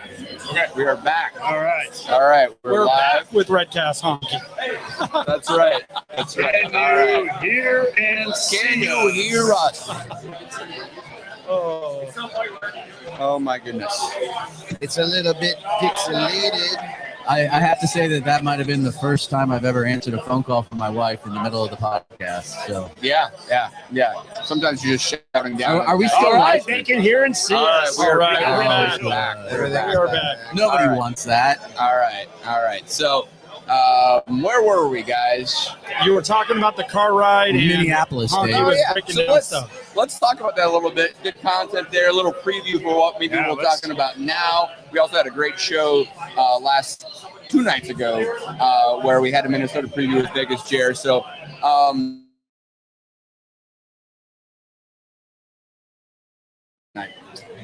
Well, I think the show that Mac and I did coming down here, you can watch it on YouTube. It was the 5 things that we're most confident in happening. And it was spawned out of the discussion that there's so many unknowns. But the reality is, I don't think there's that many. There's some things that would be shocking if it didn't happen. Yeah, it starts shocking, and that would be in all caps. So all that we caps can of this get a is, few more views, right? Yes. But it would be that we're going to be more physical. Physicality starts with everything they've done from day one of Rule getting here, everything how they practiced, contact on the quarterbacks, all the things we've talked about. Physicality. That leads to the other things of we're going to have a more emphasis on the run. We're going to be a better tackling team because we've been tackling. We are going to be better at situational football. And what was the last one? Situational football tackling. Special teams. Special teams being better. And that's putting out, single-digit guys onto special teams. Just having, full contact special teams in practice. Everything that takes to do that, I'm confident those 5 things are going to happen. Does that lead to a victory tonight? That's, hey, Sure. Play the game. But I think those 5 things are going to happen. I agree. We never really got around to, because we were going to do another one about like 5 biggest concerns, which we never really got to because after we ate lunch, I took a nap. So is there anything on that front that when you go into this game, because I'm sure everything about the positives has been hammered, but have we ever done any concerns? You right now? Are you coming? Ladies and gentlemen, we have a very special guest. Special-ish. We have Jeffrey the Greek from the Eyes on Big podcast. What is going on, guys? What's going on? It's been an awesome experience. I've met 8 people in the last 8 minutes that I've followed or, interacted with on Twitter 100 times, and then you finally see how tall and fat and skinny they are. And stuff. Hey, which one? I'm just short and fat, okay? That's the best way to do it. And I'm also officially unblocked. Yes. So, for now. This is for now. It's for now. You can always block again. No. I guess I could say it's like Christmas morning. Oh, that's a deep cut. Whoever got that's going to like that one right there. Tread carefully over there, please. I have been cultivating mass for the winter. I don't like being cold. We've all blocked Rob at one time or another. So everyone at this table, that's the one. I tried to block him last night in my house. Yeah, exactly. So this is No, they just tried to kill me by making me eat that 50-ounce steak. Ooh, still alive, though. Yeah. Still sweating. It's okay. Can I talk about the game quick before we Go for it. What do you think? What's going to happen? Tight game, right? That's I see 9 out of 10 Who's ways the game would go that are under. I got it at 46. I'm pretty proud of that. That's a good number. But I think both teams will struggle to run the ball. I think a lot of people, including maybe some guy that hosts a different podcast, will be surprised how good Nebraska's defense will look tonight, I think. Yeah. And you got to have faith in Minnesota's defense. I mean, it's looked good for 2-3 years now. Absolutely. So, If one team breaks out running the football, which one do you think it would be? Do you think Minnesota or Nebraska? Who has a better shot of maybe having that surprise breakout game? I would say Minnesota, but not a consistent rushing attack. I think their new running back has the ability to pop one. Sean Tyler. I think Western Michigan transfer. Western, just like everybody else. I think Nebraska's defense. I mean, I like Tony White. Everything I've kind of heard from him, seen him. I think it's going to be kind of a feast or famine defense this year. That's true. I made the call on our podcast that I thought you might lead the Big Ten in tackles for losses and explosive plays. Sure. Something like that. So, and that scares me a bit because we've talked about leading up to this game. I think the most important thing in week 1 is just play fundamentally well. Make tackles, cover your gap. We don't need to outthink ourselves against Minnesota. Minnesota, if any team is ever going to come out in a 7-man unbalanced line, put an extra lineman, just kind of what Bielema did a couple years ago too. Not lose the game, do the right things, move the ball, It's get more first about downs. not losing the game. And don't you think? I think both coaches are going to have the don't lose the game, which again leads to a tight game and low scoring to me. So. And that's music to Husker fans' ears because, we've brought up the many times the Frost era where we would find ways to lose games. I go back to like the Bo era, and it was Game 4 of Bo against Missouri, and they had come out and Pelini had a special defense to defend against Missouri, and it led to about 50 points. It was blitzing. It was like just play fundamental good base football in week 1. If you do that, you lose more games than you win in first weeks by just doing more than you should. And I don't think I'm saying anything outlandish. That wasn't exactly the case, the last 3 or 4 years. But it will be with Rule. I think Rule bullish even in the second half of this game to establish what he wants to establish for the rest of the year and beyond. So tight game. I like Nebraska. I like it going under, but it's there's going to be some tight bungholes in the stadium because I think it's going to hinge on the one big play, which will probably be a mistake. Could be a special teams error. Could be I mean, tight bunghole for me is every game, right? Within the last 12 years. What's interesting about this? They probably got loosened up a little bit. I think the end there. It's good having you and bringing your perspective here, Greek, is that this game, and it's going to be a tight game. I think most of us think that. So tight games, we might win, we might lose, right? The difference is we win this game. What does that do all of a sudden to the projection of the season? I mean, we win this game and all of a sudden, incorrect, by the way, incorrectly so, we win this game and we're immediately 4-0 in Husker fans' heads. Never mind having to go to Colorado, lost. We've done that before. Never mind Northern Illinois coming to town. We've lost those games before. Different eras, different coaching staffs, but even if we win today, you're not good enough to just beat anybody unless you're playing your best. So you're 4-0, but win today, you're 4-0. When Michigan comes to town, now that's a huge, Fox noon game and everything. And then the dangerous one, Illinois on a Friday night after Michigan. I'm drinking the Kool-Aid. Scariest game in the schedule. Oh, drink the Kool-Aid for a second. We beat Michigan. You got to turn around and play Friday night. You got to play Friday night. For the record, this is honky talking and not. Or the opposite of I'd give both sides it. The opposite of it is you get beat up, you lose by 40, or it's a close game. I don't care. Any one of those things. You're turning around playing Illinois on a Friday night. Short turnaround after playing the best team that's on schedule. So that's what the fans do, right? They project. We're in late October. The good news is Rule and the team are just thinking about tonight. That's so our that's one game. That's our gift. It is absolutely. That's our job, really, Mac. It came back to this. It came back to this game. How important the difference is this game. You win this game, and I think the idea is start going to that. I don't know what's in the long. Much easier. If I was playing the long game here, is the best thing in some weird way to lose this game in the sense that it focuses everybody on a game by game. Hockey's playing some 3D checkers. I'm going to answer that question. No, that is not the good thing. You win every game you can, and this is a winnable game. It's not going to be easy. They can win the game. You should hear how honky's take about Eric Gilbert breaking into that place this last week helps us next year with keeping it. Well, that's a deep cut. That was a deep cut. Honky, did you loosen up the security outside the building? Is that how deep you're into this? No, that was like 30 seconds into the drive. All of a sudden, that came across. But I'm not going to. Hey, so let me ask Jeff the Greek a question before he asks. I know you probably need to get to your own tailgate, your own podcast. You'll probably be on in a few hours. But I'm just thinking through like the Minnesota run game. You're pointing like we have nightmares of whether it's Mo Ibrahim or something. We all do. Of that damn cut back and one cut and go and we don't keep contained right. If we can stop that tonight, who's the star of the Nebraska defense making a lot of those tackles?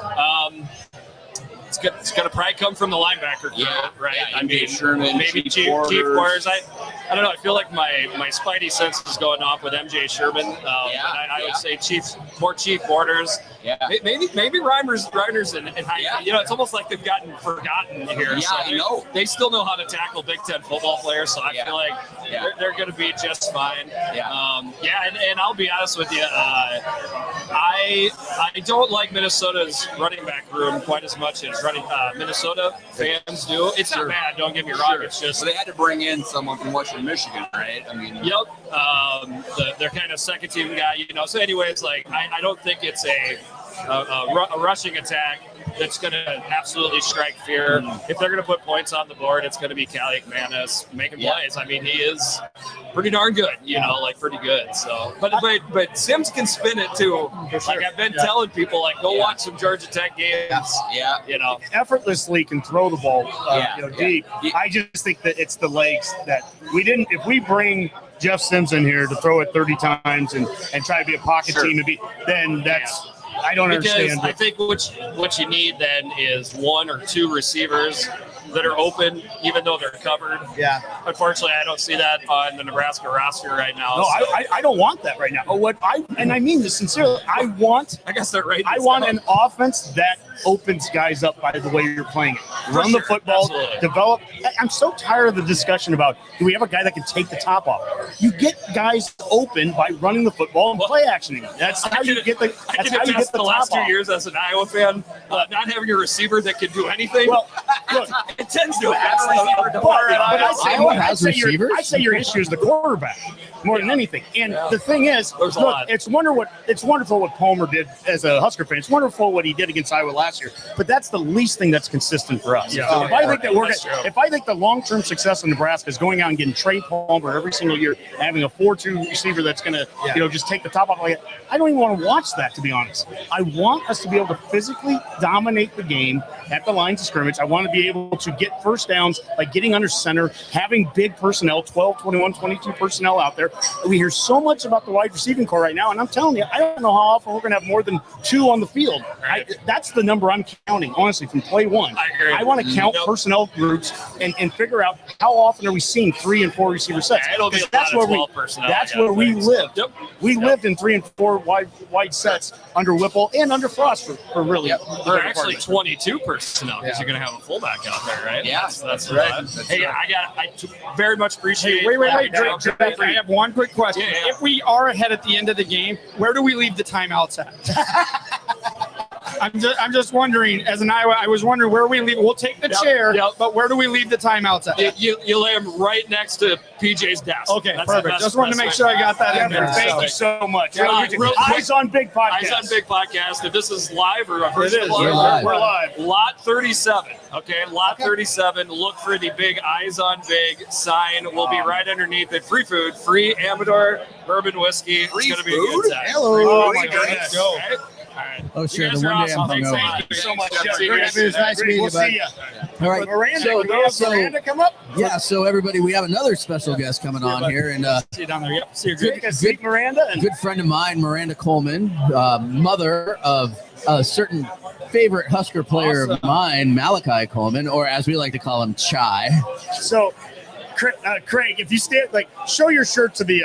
I believe Craig actually, real quick, made a donation that got us over 15,000. Oh, thank you for Team Jack. That's Team Jack. Yeah. Appreciate Fly that. like Kai is the shirt. I loved it. Rob was saying fly like Chai. It was a joke. Anyway, that wasn't sorry. a joke. You were just wrong. That's okay.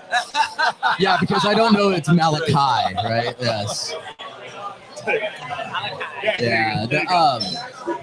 Yeah. So you guys got some great. I mean, first of all, your son is going to be suiting up for our Nebraska Cornhuskers this evening in the number 15 jersey, right? He is. Yes, he is. I mean, I'm a proud parent. Like my kid draws a nice picture. So I can't imagine how you guys must be feeling right now. Super excited. It's unreal. Just being able to go through this whole process with him and finally get to the point where he can be a player in a college football game, which has been one of his dreams from the beginning. That's awesome. I'm Mac, by the way. Hey, what went into him changing to 15? Oh, he's picky about numbers. Oh, is he? Yeah, he has to change. Any significance behind that 15? No. It's low. It's a lower number. Yeah.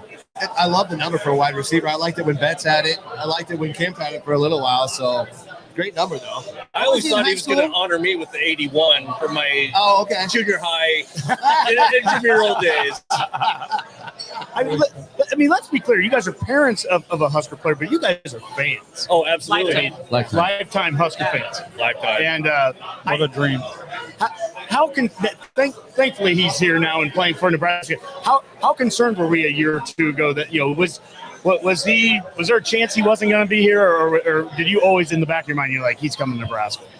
I knew it was going to be hard for him to leave home, leave his sister behind. But I mean, when he decommitted after Mickey Joseph, that was a really rough patch. Like I really got concerned he was leaving then. But ultimately, it worked out, right? So That's awesome. He's a mama's boy. That's The social media thing where he was holding the sign that said I love my mama. I get no love. I'm not gonna lie, I Dads cried. never do. when I saw that. Yeah, I cried. I mean, I cracked a tear, maybe. Oh yeah. Yeah, and I mean not only that, but he's got a pretty special relationship with his sister. So there was that almost like once you started. In my head, I was like, there was probably never a chance he was actually going to leave because he would not want to leave her behind. And there's a good chance she could be wearing Husker red here in a couple of years playing softball. I've been watching some of those highlights about her. The recruiting process is not over. Well, I'm kind of doing it right now, like trying to get it out there. So, Husker fans jump behind this because talk about Nevaeh a little bit. Like that's she's a rock star. Yeah. So everybody talks about Malachi and his speed. There's speed, like track speed, and Malachi has track speed, but softball speed is a whole nother speed. And she has it. There's some fun videos out there of her, almost running past the girl in front of her, and she's awesome. And these are like national all-star tournaments too, right? Like it was. Yeah, it was an all-star in Florida. And she was like, was she like an MVP? Did she win some kind of award for that one in Florida that you just went to or something? Or the coaches were just really high on her? Yeah, the coaches were really excited and said, don't forget about us when you go D1. So cool. And I'm Vegas Jared, by the way. I don't know if we've met on Twitter, I'm sure. Hey, I wanted you guys to talk about his generosity, man, how he's giving back with his NIL deals and stuff. That's so cool. How did that start, or where did that come from? Or so he started talking about Nebraska passing the law for high schoolers to earn money.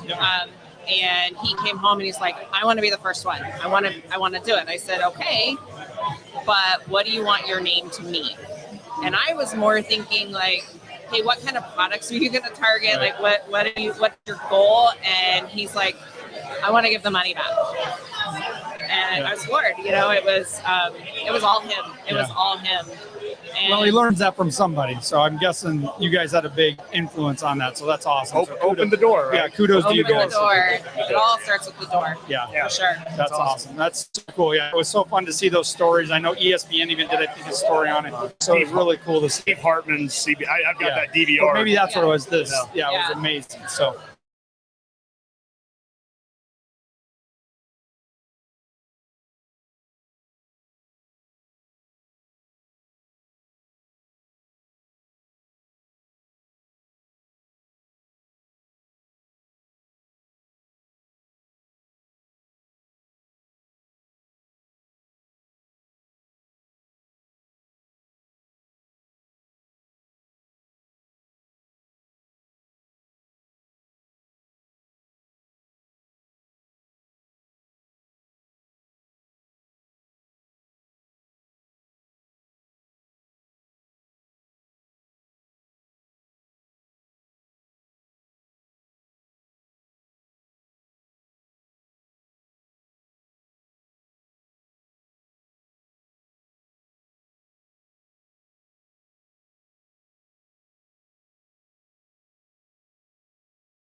Hey, we're back.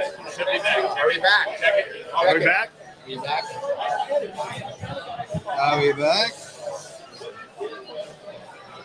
Let's see here.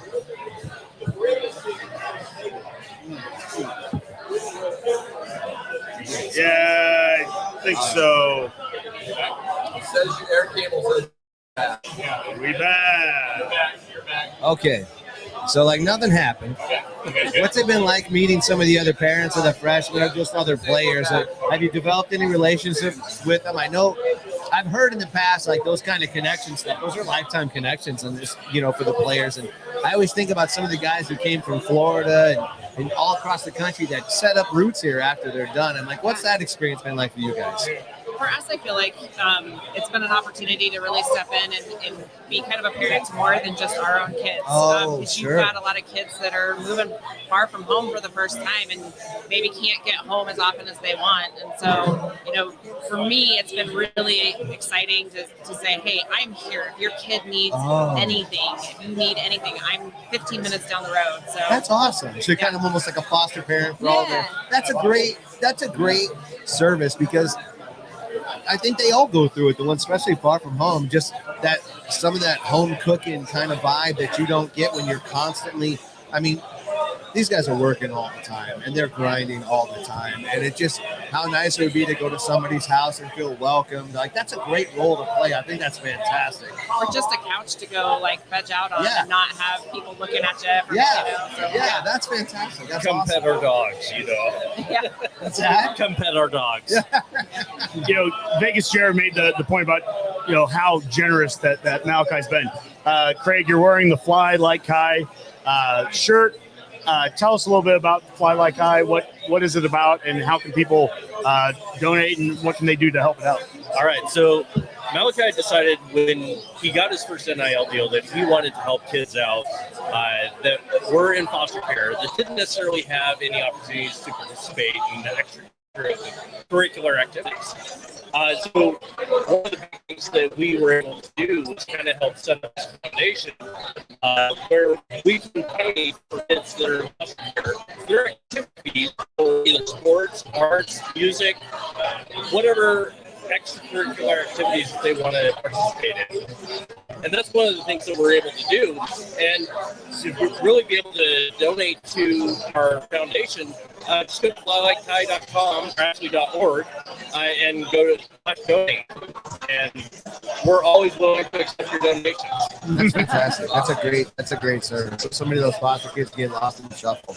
I love that idea. And one of the best ways out to kind of do activities and build network outside of yourself so you can kind of move forward in life. I think lots about connections. So that's fantastic.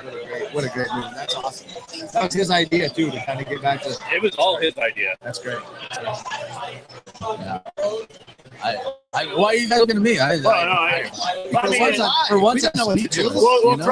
Let's start a softball question, like first play of the game, and how many? What's the game plan? What's Malachi told you? No, we're kidding. I'm not going to lie, that question was asked of him last night in front of us, and he's like, no way. Yeah. How many wide receiver reverses are going to? So over or under on number of catches he makes today? I'm hoping for just one. I'd be happy with one. I want to see him on the field. That's all.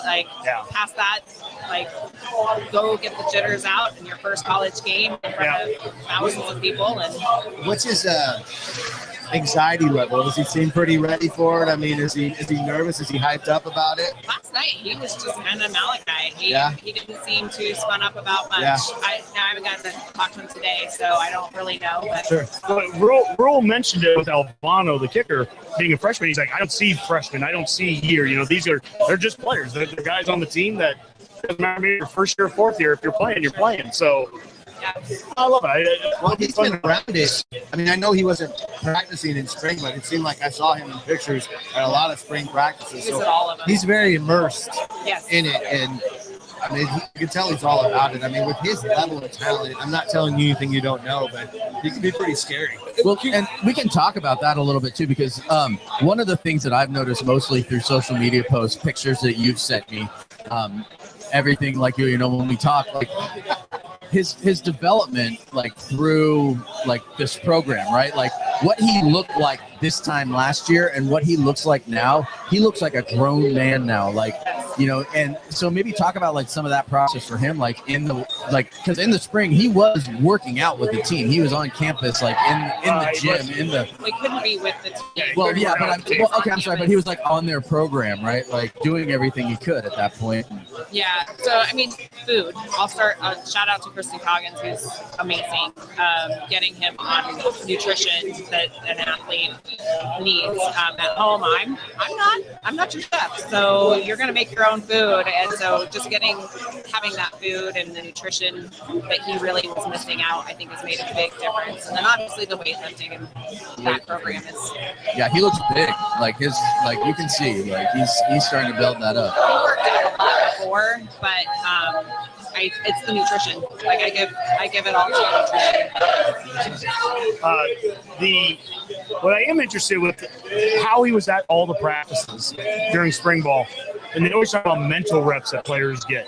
Do you feel like by him being at those 15 practices, how much can that help him facilitate, speed up maybe learning process to where he's able to start a little faster? I mean, do you think he has a chance to get out there on the field a little faster because he was there during spring ball watching practices, being a part of it? I hope so. He loves film. Like he loves watching film and he loves dissecting film. So being there live to see what they were doing live, I think is only going to help him. The mental reps and being able to see how Coach Garrett McGuire is coaching the kids, I think that will just ultimately help him tremendously in the long run. Well, I remember him talking specifically about the relationship he had with Mickey Joseph and saying how close those guys were.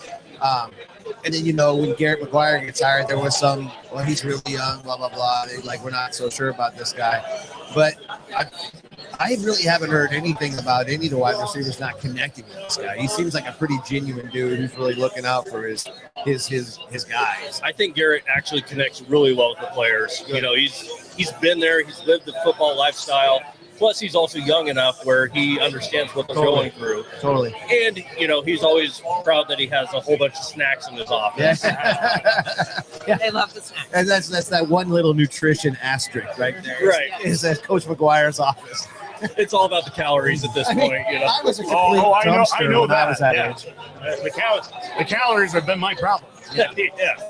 What is his thoughts been on the new facilities as they move in there? Has he been overwhelmed by it? You love it, or? He FaceTimed me when he walked through and he loves it. Yeah. I mean, honestly, it's beautiful, and they're not even in the whole thing yet. Yeah, so, that's crazy. Yeah. Yeah, that locker room looks insane. It's like a pro locker room. I've been in like the locker room at the new Raiders Vegas Stadium, and there's my Raider plug, by the way. Can't take them anywhere. But it's amazing. Like they have their own TVs right above their lockers. Everything, they can watch tape, everything, or film. I don't even know what they call it these days. But yeah, it's pretty incredible. I can't imagine. The recovery. Has he talked at all about the recovery stuff that they have there from the pools, the car wash that they walk through, the nap pods? Yeah. Yes. I'm sure he'll enjoy the nap pods for sure. I could use a nap pod right about now. He hasn't said a whole lot about the recovery stuff. Like, I don't know he's still pretty young and thinks that he's invincible. Yeah. And doesn't maybe recognize yet how much that recovery is really going to help him down the stretch. So hopefully he's taking advantage and just doesn't realize yet. Cool. How much interest does he have going forward in earning his single digits? We've been talking about the single digit thing a little bit and the status that it puts on the team. Have you seen that motivate him at all, or has he mentioned that? You said he's particular about his number. I mean, so number 3's been his number. Like that's his thing. So sure, but being part of the 10, sure, I think it's a motivator. But again, he's still really young. For sure. And he's still just got so much to figure out in this college world that, I mean, is it attainable? Absolutely. Yeah. But right now, it's just, does he know which way to go to find the locker room? My guess is he doesn't stay 15 his whole career. I hope you're right. I mean, he's got great work ethic. Yeah. It's just he's just going to have to do the buy-in, and he's a natural leader. So he's got all the makings for it. He just has to do it. Cool. And that's so hard for a freshman to break in and be like, I'm the guy kind of thing. It's almost off-putting, for your senior. So like, my wife always calls this assumed rapport, but to kind of know your place amongst the pecking order, but earn your way up. That's a maturity that doesn't get talked about enough. So it's good that he's kind of doing that, while at the same time doing all the starting his foundation and everything. Fantastic. I mean, like Vegas Jared said earlier, that comes from place. You guys put some things pretty right in your house. So, and I love the idea of you being foster parents for the kids that are from far away. So thank you so much. It's been fantastic talking to you. Thanks for having us. Thank you. I love this kind of stuff. Yeah, one last question. Are you guys planning on attending any other road games, or are you going to try to make every game, or what's the plan? Every game. Awesome. Every game. That's so cool. But it is also softball season. Yeah. So.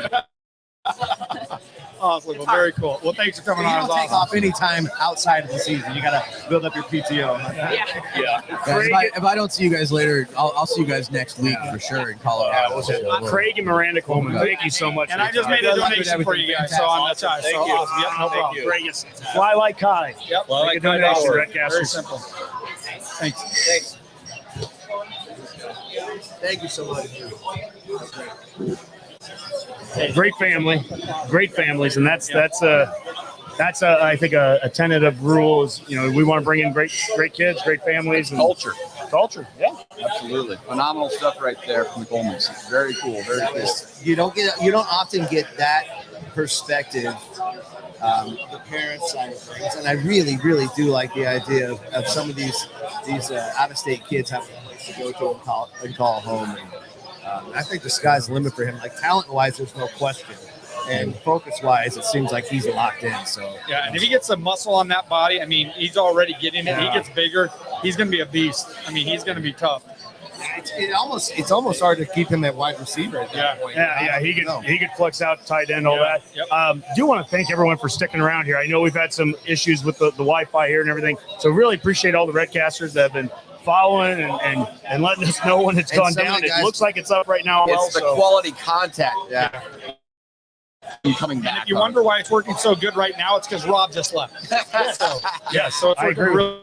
All right, guys. Well, great hour.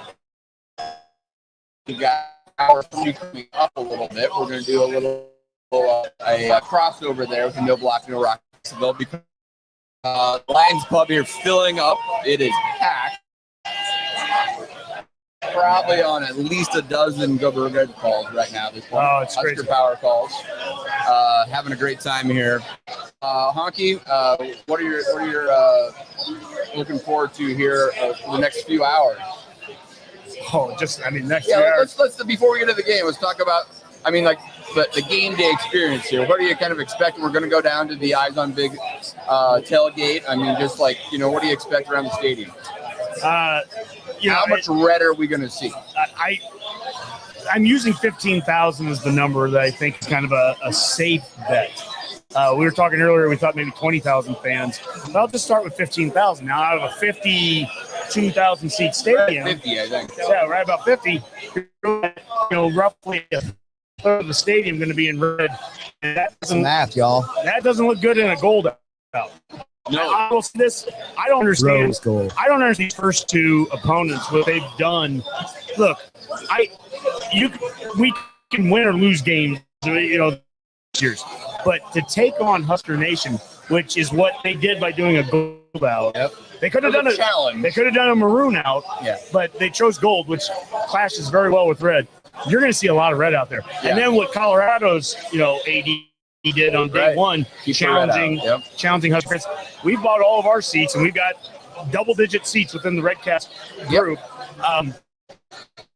Every one of our seats are purchased in the opponent.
here. It's I've never asked. I asked the week after volleyball, and they were like, "Yeah, you cut it in your sister."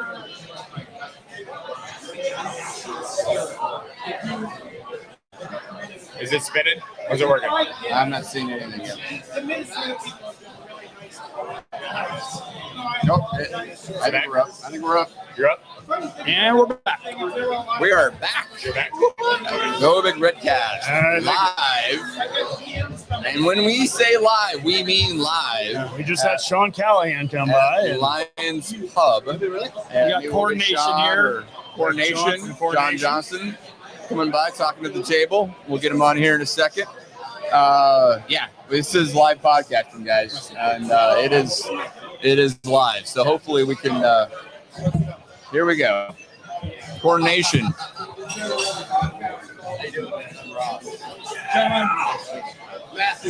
Mac. How you doing? You guys realize I'm old and I don't remember anything. As long as you return the favor, we're going to be just fine. That's right. The other thing I have to ask is this like family friendly? I mean, well, if you're asking if you can swear, be my guest. Okay. Shit's real. I like to get that out of the way at the beginning because you're a notorious swearer. Are you? I never swear before 5 a.m. All right. Go ahead on. No. You know, I do a show I call the Fan Forum. I bring fans on, ask them 4 questions. What made you a fan? Where did that come from? When? Where? Who? I grew up in Curtis, Nebraska. Okay. The Ag College. Yes, which is south of North Platte. And, I mean, it was just part of our lives. Yeah. You know, years ago, I guess one of the things I remember from my youth is every fall we had a fall festival. And, you know, everybody would be doing anything. And then when Lyle Bremser's voice would go up on the radio, everything would pause. Yeah. And then everything would start moving again after his voice went down. So, you know, that's what I remember, you know, early on. Man, woman, and child. Yeah. That's right. Put them in the aisles. Right. Johnny Jet Rodney just tore them loose from their shoes. Yep, absolutely. All right, so we're with John Johnston of Coordination, right? Here at Lyons Pub, downtown Minneapolis. And Honky's doing an impromptu fan forum. What's your question number 2, Honky? Okay. Well, I'm just going to jump to question 4. And we always talk about how do you think the team's going to do this year? Matt Rule, year 1. I mean, where do you put yourself on the Rule aid right now level? Are you get to a bowl game? Do you think it can be? Are you willing to get hurt and say you think we can go 9-10, or do you think? That's the problem. I'm not ready to love again. Battered fan syndrome. You're kind of closed down right now. Yeah, I understand. You're not available. I'm not available. On the other hand, you know, I got up this morning and I work in IT. I had clients blowing shit up all over the place. And then after that, I go, God, it's game day. I feel like I've done a barrel of meth. So I'm ready to go. You know, I live here in Minnesota. I put up these people, right? I get texts, chats, all sorts of crap from Minnesota fans, Penn State fans. You know, this is personal. It is personal. If there's any team you could beat all season, it's Minnesota, or is there another one? Well, you know what? My son, who will be at the game with me, one of my sons is a Minnesota alum. So, oh, fuck it. Stick it to him. To just say, take that, you little bastard. You know, that's really, yeah. I mean, I don't want to beat them. Yes, I do. I'm lying. I mean, you got Iowa sitting there, right? And they're a bunch of. Wisconsin's got some comeuppance too. Don't worry, Jeffrey the Greek left already, so you can say whatever you want. The Iowa guy's gone. Yeah, I just, you know, for us to start this Matt Rule first game, Minnesota, I just don't want to go to jail tonight. That's the famous video of you a couple of years ago, right after the game in Minnesota here, walking on the field, and if you haven't seen it, I don't know how you haven't by this point, but I mean, what's going on in your head right there? I mean, what? It was just this moment of, it just felt like hopelessness. Well, frustration. I did those for the entire 20 photographer. They were clearing the field, okay? So not even the Nebraska media people were allowed to come down from the press box. And they were clearing the field, and I walked over to a security guy I know from Minnesota, and I said, can I walk over to this part of the field you've cleared? I'm going to do a video. It's going to be profane. He turned and he pointed me at the 1967 on the stadium, and he said, that's the last Big Ten Gopher championship. I understand. And I walked over there, and all of a sudden all these kids are around me. And I'm like, why in the hell are all these? I was trying to maneuver around to get away from the children. Because God help the children. You know what I mean? Children. Oh, that's a George Carlin line. I love it. Somebody think of the children. Right. It's all about the children. And then I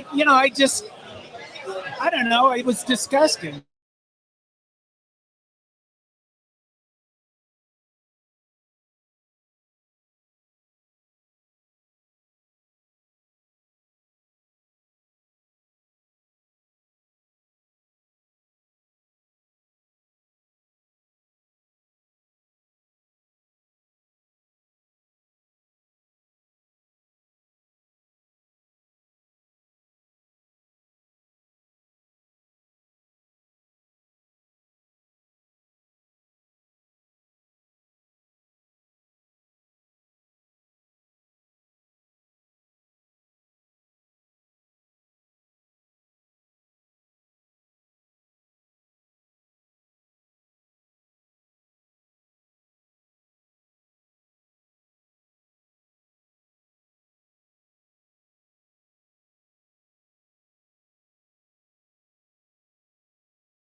It just is what it is. Are you back? Live. How do I know if we're back? Have you seen all the signs they have on the front These are going to be running hot regardless. It's so louder here. Well, they're on Twitter. Go Big Redcast back live from Lyons Pub. I'm talking to John Johnson, Coronation. And we've had a lot of Wi-Fi challenges here, but we're going to keep on doing the show as long as we can. It's a good challenge because if the Wi-Fi is going out, it means there's a lot of people here using it. There's a lot of people. Yes, and it makes sense. So we'll keep on doing the show as long as we can.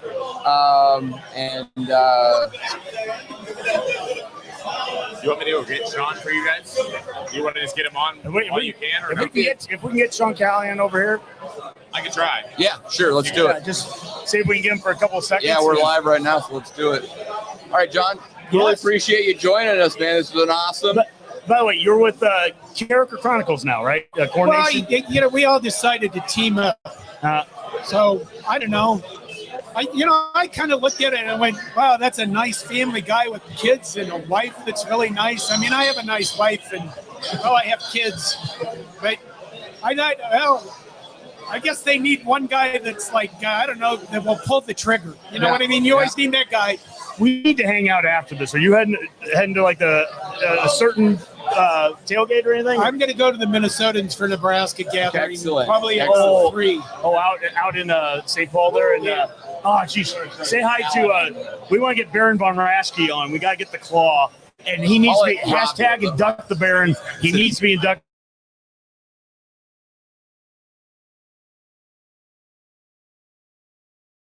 So many times on Twitter, hashtag induct the Baron.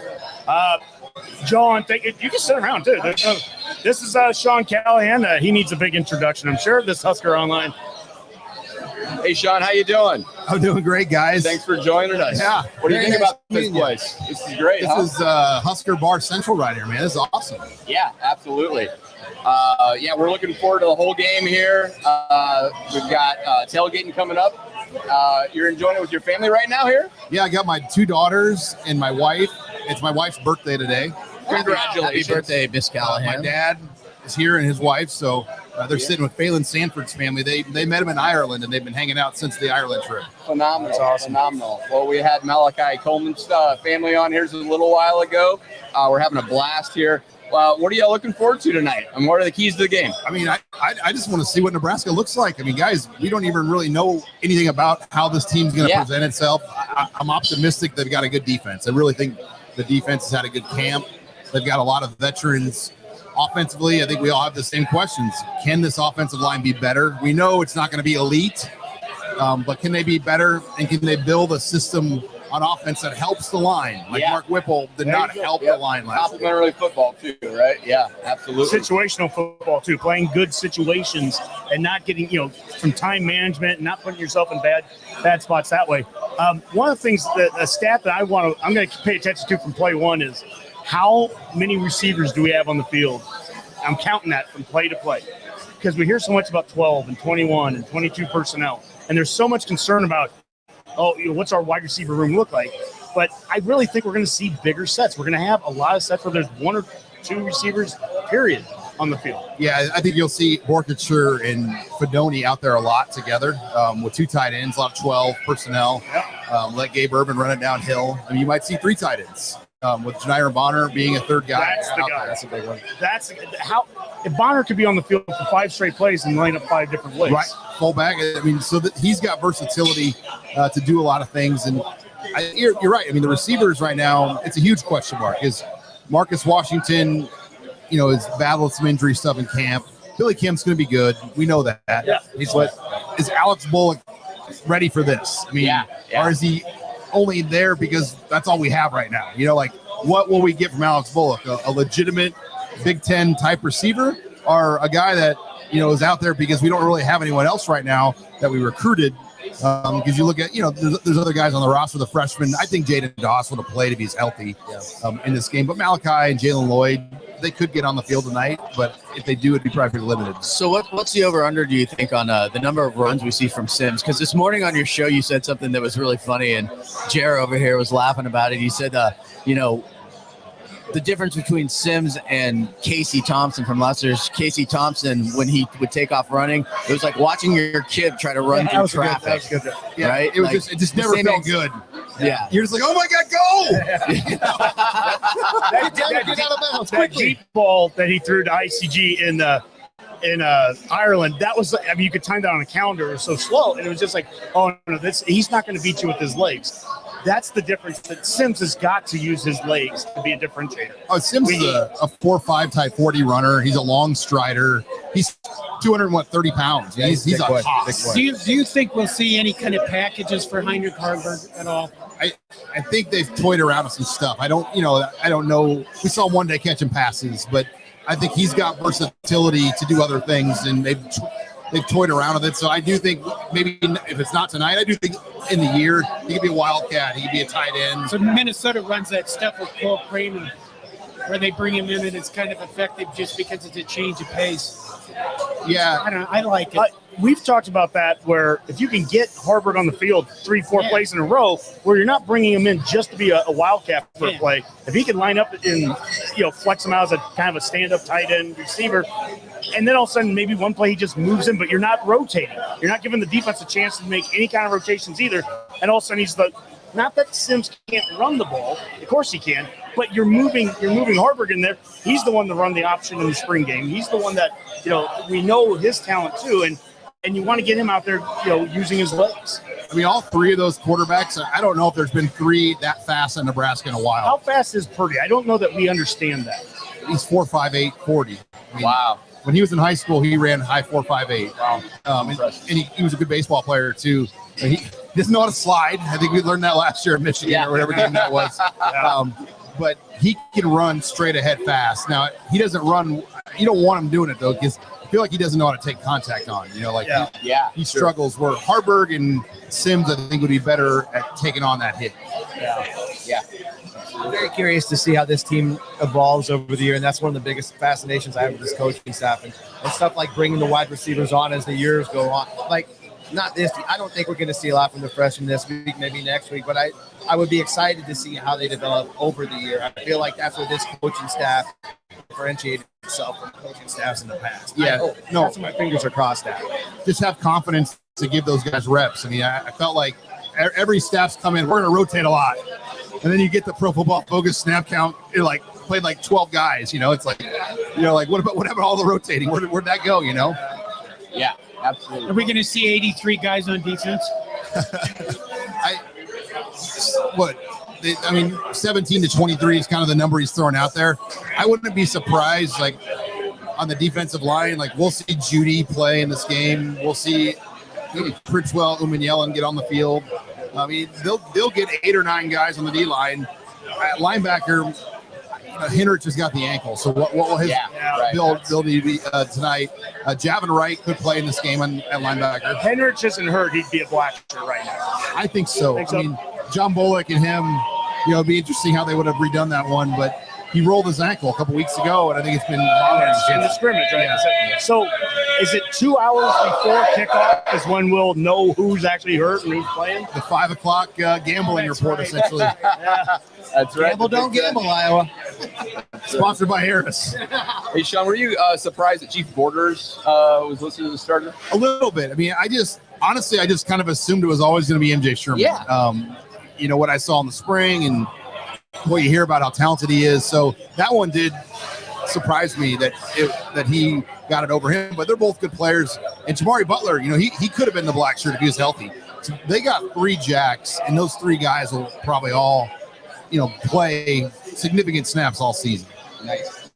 So, Sean, tell us, Huskers Online, who else is here? Is Sip here? What's the rest of the... Sip's back at the hotel. How were the steaks last night? Oh, phenomenal. We went to Murray's Steakhouse. I've been Team Manny's. We were Manny's last night. My previous mini trips to Minneapolis, we're in Murray's, and it's right up there with them. I mean, it's kind of 1A, 1B. I don't think you can go wrong. We sat at the PJ Fleck table. Or at least that's what they told us. They could have been BSing us, but PJ Fleck's photo is right above us. And he said, "This is PJ Fleck's table every time he comes here." Was it PJ Fleck's photo before or after? It was It was an earlier face. So it was a nice face, not the serial killer face he has now. He had kind of like a facelift done, or is that what people think? Surgery around his eyes. Little Botox, he's got to look sharp, apparently. You got that Big Ten money, you got to spend it. Yeah, absolutely.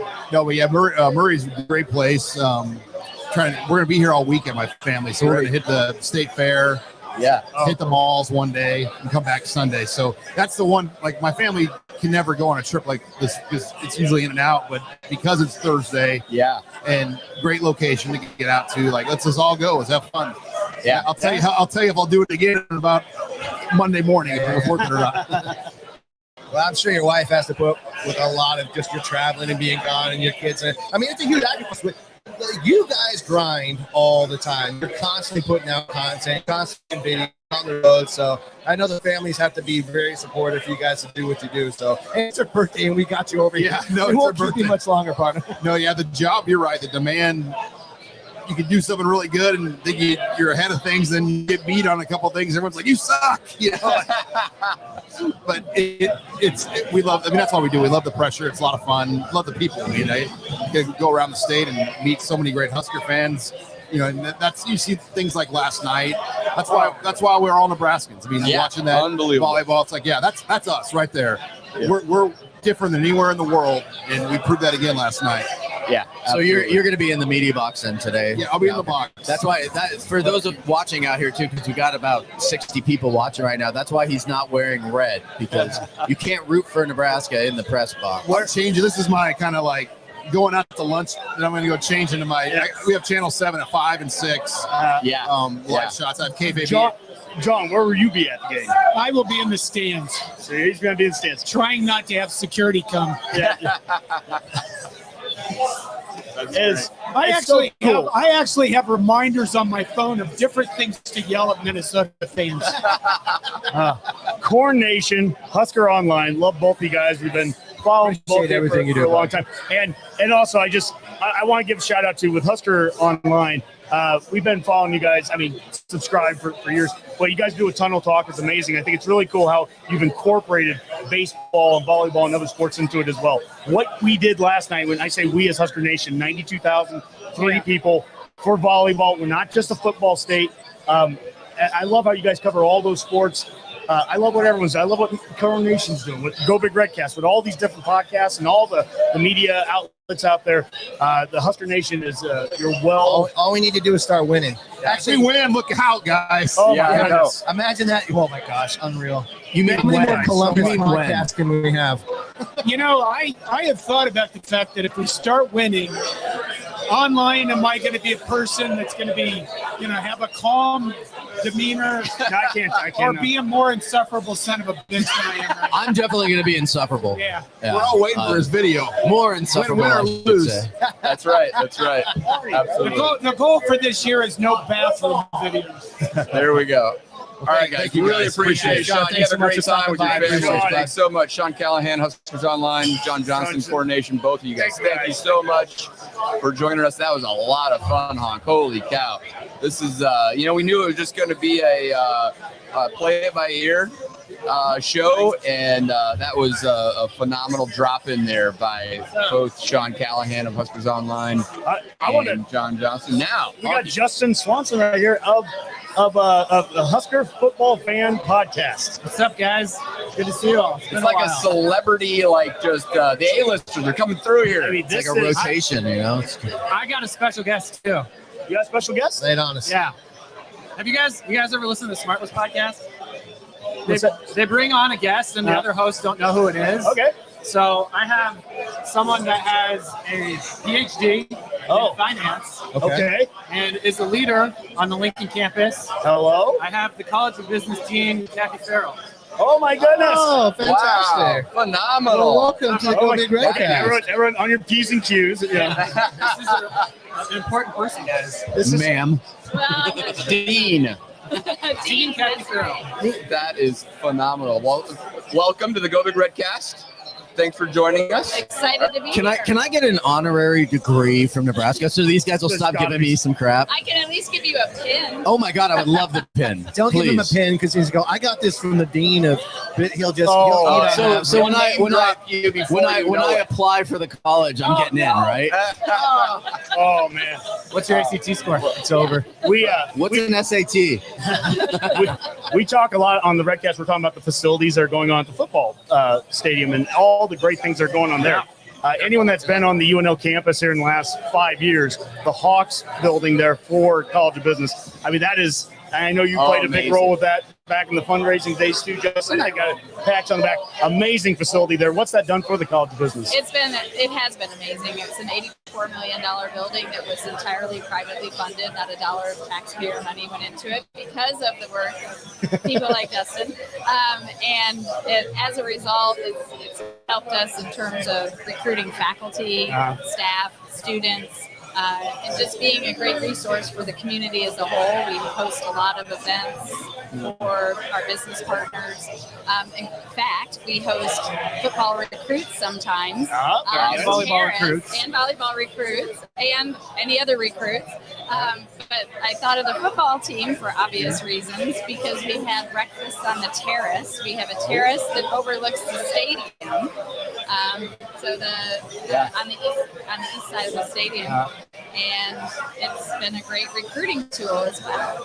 In fact, I'm trying to recruit the coach's son to the College of Business. Oh, There we go. Ooh, that would be a great idea. I think that'd make them both happy. Honestly. It's always an arms race, right? I mean, whether it be the football facilities, in the College of Engineering, the College of Business, it's your facilities, how you present yourself. You know, you gotta get students in there. I mean, I do think winning some football games would go a long way with that, just to kind of get a little bit more of that hype going. So, Can we talk a little bit about hopeful for you? the Big Ten and how that has changed the college? That of also business? made a big difference. Yeah. Absolutely. So since the Big Ten, we've significantly grown in terms of our student body. It opens up a whole new world in terms of who we get to interact with, even as faculty and deans. I meet with Big Ten deans. Yeah. Is that CIC or? It's actually, yes, it is. It's the Big Ten. They changed the name of it, Big Ten Alliance. Okay. But yeah, that's exactly what we. Well, I mean, you get to interact with cool podcasts too. Exactly. That's what it's all about at the end of the day. Yeah, I've never done this before. before. It's the first time for me. Are you going to be out in Boulder next week? I am. Yeah, Honky and I are alumni, journalism, culture of architecture. We'll be out there at Coors Field. They're having this big event with all the alumni. So we'll see you there. Yeah, it's going to be Thank phenomenal. you for your service in School of Architecture. Yes, I'm on the professional advisory committee as a planning rep, and it's a really great program. New dean there in the culture of architecture doing amazing stuff. What's his last name? Say it. Oh my goodness! No, you Six cannot. syllables? No. He has a Steve Kevin. Steve Kevin. He has his a last name? huge family. Comes from Oregon. Great guy. Really great guy. Tons of energy. We're really excited about having him there. And I think the architecture school is just going to do great things going forward. So, hey, while we're talking about, I work at the College of Engineering. Very proud of that. The great things that we're doing there, Kiewit Hall, and all the facilities as well. Business, architecture, engineering. There's so many great things going on at the University of Nebraska right now. And we talk a little bit about kind of a post-COVID world of it's changed how higher education is. But when you mentioned football and winning football games, it's about the experience of being on campus. We all need some of the freedom to be able to do hybrid things and do online classes. That's important, but nothing beats the experience of being on campus. And things like tonight, things like last night, 92,003 people at the world's record women's athletic contest in history. I mean, what does that do? What does that mean to a student that this is what the student life is like when you come to Lincoln? Well, exactly. Student life is really important to us. And when you mentioned the facilities arms race, one of the things for us with having the new building was we now have one roof where all of our students are in the same location, all of our faculty and staff. We hadn't had that in the last 15 years prior to moving into Hawks Hall. So it allows you to create community, and community is so important. And I think we've all come to appreciate that post-pandemic. Yes. And we've really tried to leverage that a lot, is that community feel. So, but athletics is part of that experience, like you said. And the energy this week was amazing on campus to see the students looking forward also to having a day off of classes, which is a whole different ball game, but you know. Dean, let's turn it to football and tonight's game. Do you have a prediction? I was just trying to quiz Justin on the ride over. I said, okay, so what are the offense? Because I've tried to be careful not to draw too many conclusions, but I think we've been hurt before. I think we can pull it off, but I'm not gonna predict All the right. score. A win. We'll just take that. What have you guys all put your predictions on the record? I don't really do predictions, so I just. My heart says we win, but my heart doesn't know anything. My heart's been. Take the under is what I'm. 24-17 Nebraska. All right. There you go. By Rob. I could see that going maybe the other way too. I think it's close. You watch your mouth. Justin, one question too. The big campaign that's going on right now, only in Nebraska. Talk a little bit about what that is and how is that going so far? Yeah, sure. It's a multi-year university system-wide $3 billion fundraising campaign. We were in the quiet phase from 2018 until this last October when we went public with it and started telling the world what we're trying to accomplish. To date, system-wide, we've raised almost $2 billion. Wow. For the university system. So that's all 4 campuses. And we've got audacious goals at every level. The College of Business, we're trying to raise $148 million. We're trying to raise scholarship support to get the best and brightest students.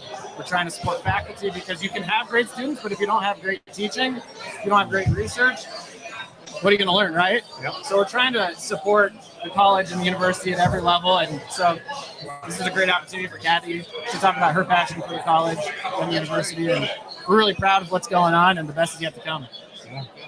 Well, and Kathy, we're really proud of this guy too here, Justin. I don't know if you've been following the Husker Football Fan podcast, but we get called the OGs of podcasting sometimes. I'm like, no. These guys started before us. They were very helpful in our early days too, and we've built up a great relationship. with Mike and Justin. It's been so much fun. Yeah. And we have a podcast community. Absolutely. We always talk about the community on campus. We have a podcast community. It's a family, and it's always fun to hang out with. It's really good to catch up. Yeah. Excited. So are you all going to the game? Of course you're going to the game, right? Yeah. Yes, absolutely. And you're all going next week too? Yes. Yeah. They live in Colorado, so Oh, that's easy for A them. little bit easier for us, yeah. See, now I'm flying out with Kathy, but I'm coming back before the game because I don't want to have to mortgage my house for another day. Yeah, I got to put in some time at work. We are going to be at the Coors Field, that Coors Field event. And we're still tickets are still available to that, I believe. So go. I'm sure the Alumni Next Association Thursday night, Alumni Association 5:30 to 8 Coors Field. Yeah. So if you're going out to come Colorado, come out, hang out with us. Absolutely. All right, guys. Thanks so much for joining us. Thank you so much for stopping by. Always a pleasure. Go Big Red. I love Husker Nation. Hey, can somebody take a picture of us? All right, guys. So this is a cavalcade of stars, really, Rob. I mean, I don't know who else we'll have up here. I think in hour 3 as we work towards 2:30. Actually, we're already in hour 3. Are we going till 2:30? Is that what we're doing? Well, we might bring the No Black No Rock guys back in here a little bit. Because I really have to pee, so you know. Anyone can come on anytime. Yeah. Thanks so much. All right, guys. I think we're going to bring the No Block, No Rock guys back in here for a little bit, or at least a few of them, as we march on here at Lyons Pub. The Wi-Fi is held up nicely now for about the last 20 minutes. We asked for a boost, and they gave it to us. So Lyons Pub doing their part. This is a packed house. I was on pins and needles as we got Callahan and John Johnson from coordination, and then right there, the dean of College of Business. I'm like, oh, please, Wi-Fi, just hold up here, Yeah. So it's great that we're having that. We're getting Connor back here from No Block, No Rock. Yes, sir. We got Jared. My look, you guys had a star-studded cast of guests come in. That was Gophers. That was more than I had expected by a landslide. Yeah. Oh, hey, there's Sean Callahan. What the hell? Yeah, fantastic, man. From out of nowhere. Yeah. And so gracious of Sean to come on. It's so funny. Once he jumps on the mic, I feel like I can barely hear him. And Sean just comes and I can listen to the radio. He just projects so well. He's such a pro. And I mean, he was saying it's his wife's birthday, and he's still gracious enough to take the time, come over and talk to just. You took him away from his wife. Hey, how dare you, Redcast? Oh, God. On her birthday. She's a Husker gal. She's ready. She knows the name of the game. She knows what she got herself into. Okay, so we have a new crew of 6. Yeah. I knew that was coming. Introduce yourself. We have a Minnesota shirt on here, so we have a Gopher. Yeah, I'm not facing it that way because people are just afraid of awesomeness. So Marissa Voss. Is that what it is? It is, Jared. That's what it is. Row the boat, Scott Yuma, go Gophers. Marissa Voss. I work for her at Sports. There it is. You're welcome. Just get it out the way. Had to get it out of the way because you're gonna be hearing it a lot of it It's during like the game. Tourette's. Okay, ski-uma, what does that mean? Sky Yuma, what is that? Is it Sky? I think it's Sky. Is it Sky? Row the boat, Scott Yuma. Sky. Go Gophers. Yeah, what does it mean? It's honestly, it's just kind of like our motto and what we say. Obviously, Row the Boat came from PJ Fleck and he adapted that one, but Sky Yuma is more, it's like a university thing. So it's like our university mantra. We just Where did it come from, though? let's look at some of technology? the Let's look it slogan up. used at the University of Minnesota since 1884 when the newly emerging football team was coached by Thomas Peebles, a philosophy professor and former Princeton University faculty member. So it's a lot of just Listen, you know what we could have done? We didn't even need to ask her. We could have just Googled it ourselves. I know. I'm trying, dude. It's one of those things. It's kind of like when you say "Go Big Red," you just don't really know what's going on. What do you mean? I know what "Go Big Red" means. I don't. If anybody can put in the feed what Ski-U-Ma. Sky Yuma. Okay, so here it is. Here it is. Phenomenal. So basically, this is what it says. So some people, it's win, sergeant, and then added ma. So it's basically meaning you go win. You're winning the game, Sky Yuma. and it just goes to the University of Minnesota. So You're losing the red folks here. Marissa, you guys are born on corn. You've got short attention spans, and you don't know what's going on. I mean, that's typical Nebraska people. I'm in my mid-40s. I've been drinking them. I have a question. I have a question regarding Skyuma. Is that how you pronounce Skyuma? Go the boat, Skyuma. Go Gophers. Has Minnesota ever considered a phrase that doesn't suck? I don't know. Have you guys ever considered that? Considering you suck a lot and spend a lot of time. We're not talking about on the field here. We're talking about phrases. On the field is a different story, okay? What do you expect from the game tonight? Honestly, I expect a close matchup. I think with out having Tanner Morgan, obviously, and then Mo is, we don't have him anymore, and he was amazing for us. Both of those guys were, but we're a little bit, yes, they were here for a really long time with the COVID years and all of these different things, but I'm just not expecting from both sides. It's new, right? You've got Matt Rule taking over. You've got these expectations, obviously, that Nebraska puts on people. Minnesota put the same expectations on their football team as well. So I'm expecting a really close matchup. I'm going to say probably going to go a little bit more to the Gophers, but I also know how well Nebraska fans travel. Obviously, right now we're in Lyons Pub. It's absolutely packed, you guys. And I'm the only Gopher fan here, so it's a little crazy. Isn't it a little foolish? Isn't it a little foolish that they made this a gold out? Like, why pick a gold out when Nebraska's coming to town? It's so weird. That's just Fleck trying to flex, though. I mean, That's a little right. bit, That's right? a right. I mean, you're not even wearing It's a gold, bad are you? flex. Are you No. switching? I'm not. I'm switching. I didn't even really know until I got in my car and I was like, it's a gold. I'm like, I literally don't have anything like gold for, like, I have a maroon sweatshirt. It would have been better if it was maroon, but I think they wanted it because I can hook you up with a red shirt if you want to rock something different. No, I'd rather light myself on fire. So, I mean, ultimately, everybody at this table knows how well Nebraska travels to games. Going with the gold out on this game, doesn't that lend a lot of room to just be embarrassed by how much red is in that stadium? Because we are going to stick out. I have a feeling that we coming. Yeah. You guys, Matt Rule, I'm coming. Whoa. Whoa, do not attribute that to That's Matt an Rule. inside joke from Her Dad Sports. We're coming. We're coming. So, but I mean, honestly, it's kind of, I'm just excited though, and I know I'll go for but I'm just excited to see how well Nebraska does travel. And I think that's one of the bigger things is we didn't want to blend in with you guys. We wanted to see how many fans were Nebraska, but how many fans were also Gophers. We wanted it to be packing that differential. We didn't want it to blend in. It's the first home game. It's a night game. It's going to be insane rivalry. Matt Rule starting up. So I think instead of being like, why'd you guys do this? I think it's going to be great for both squads. Both sides of it. You're going to see some really awesome things right now. I'm excited to see how Matt Rule does offensively, defensively, how he's going to match up against PJ Fleck, what he's going to do. You know, Jeff Sims, right? That's your quarterback. Yeah. I'm excited to see how Jeff Sims does. Overall, obviously, I know it's going to be close. I'm rooting for Minnesota to edge you guys out a little bit because if you guys, my thing is if you start out and you win this game, you're probably going to win the next three and 4, and then it's gonna be crazy. But if you lose this one, it's a little bit of a toss-up. And Gophers, I'm not expecting amazing things from this season just because I'm a Gopher fan. I shouldn't expect shit. To your point, this game counts for both teams for bowl eligibility, right? Yes. Whoever wins tonight has an inside track to get to the 6 wins much quicker. Absolutely. I mean, I know it's one of those things. I've worked in sports my entire life. I've worked with hockey, and I've talked to a lot of these guys, and they're day by day. Same thing with Matt Rule, obviously, when we had the Herd at Sports sit down with David Benning. It says on the side of the stadium, day by day. Day by day, all the time. Don't look forward, don't look backward, just keep trucking. And I think that's one of the things that I never look towards bowl predictions. I know a lot of fans do. I'm with Matt Rule. That is, athletes shouldn't, coaches shouldn't, and fans shouldn't look forward for all of these things because it's going to happen when it's happened, one day at a time. And anytime I was interviewing hockey guys, I was like, are you looking forward to NCAA regionals? They're like, I'm not even looking forward. Like, I'm looking forward to tomorrow's practice, right? Like, and then the practice after that. And then we can maybe get to game day. So, but I do say it's probably a big statement, whoever wins, and everybody's got in the back of mind for prediction, how it's going to be, and really going to set the tone. Well, and it creates momentum, and that's the thing that Frost would talk about for 5 years. We need momentum. We never got it.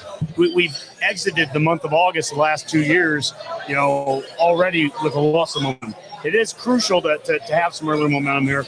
it's not that it's an end-all be-all. We have to win it. All off season, my discussion's been the race to 6. How quickly can we get to 6 wins? And I don't put a ceiling on this program. I'm not saying we can't win whatever the number is, but winning tonight gets that race a lot quicker potential. One of your examples of this race to 6 that you brought up often is one of PJ's best years. I can't remember what year that was. They had some close games early on, but they won them, and they got 8-0. I mean, there were some ugly games like South Dakota State, and but they found ways to win. And had a great start to that season, obviously, right? And that's one of the philosophies I kind of live by is great teams find a way to win. Right. It doesn't matter if they're ugly. It doesn't matter if it's just a little bit. It doesn't matter if the competition's like whatever. Great teams find a way to win football games. Yep. And that's what you're going to see. I don't think about, you only won against South Dakota State, but we still won. Yeah. It's still in our column. It's still a W. Exactly. And again, I think that's the same thing Nebraska fans and everybody needs to adopt is just win games. Yeah. I don't need style points at all. Win. I don't give a shit about a point spread. I need a W. So you're just trying to make playoff win games, right? That's going to be the future of college football. Pelts on the wall, man. That's all I'm looking for. So, Marissa, I think you're the first Minnesota fan we've had on the stream so far since noon. I got to ask you, like you're talking about all these pros that Minnesota has going for them. What is your biggest concern right now with this Minnesota team? I think a little bit of a loss of identity right now. And with obviously PJ Fleck and that whole article, I think it was more of a hit piece that came out from the front office space or front office sports. I think it didn't matter at all. It was a bunch of smoke. But at the same time, these things people are questioning, people are wondering what's going to happen. We don't have, where's our QB? Where's our back? Is PJ Fleck that guy? Like, we haven't won a lot. All of these things. I think that's the biggest thing is the identity and really people like backing up University of Minnesota in a way. And we haven't shown anything to where we're like that powerhouse. Again, like you said, we're winning games, but we're also winning games very, very slim and by not a lot of margins at the same time. Yeah. Where I said, you just want to win them, but at the same time, you can go devil's advocate and go, but it doesn't make you feel safe. No. And I think that's the biggest thing is we're not winning games. Our offensive line is a little here and there, and it's just overall a lot of the stuff. I think are just a loss of identity. So once we find that, and once we find a person, I'm not gonna say I love Tanner Morgan. I think a lot of people did. I didn't. Right? I loved Mo. Yeah. I loved Mo. I didn't like Tanner. I was flaky. I thought he was inconsistent. I just didn't think he was a good quarterback for University of Minnesota. But he did what he did, and I think we have a fresh horizon above us. But we just need to kind of rebuild. I miss Tanner Morgan. I already miss him. I missed him when we knocked him out of the game last year. I wanted him back in. Ethan Kalamanis. How do you say his last name? Your new quarterback, the Greek gunslinger. God, I don't even know. I think it's Ethan. It's Ethan. Not Ethan, Ethan Kaliak McManus. It's like Princewell Umamanyalan. Really hard. Okay. Also, if you know me, I'm not great at pronunciation. Well, you're talking to me, right? Let's talk about Minnesota game day atmosphere. I mean, like, we're going to go after the show, head down, tailgate. I mean, what's the thing to do? I mean, where should we be going?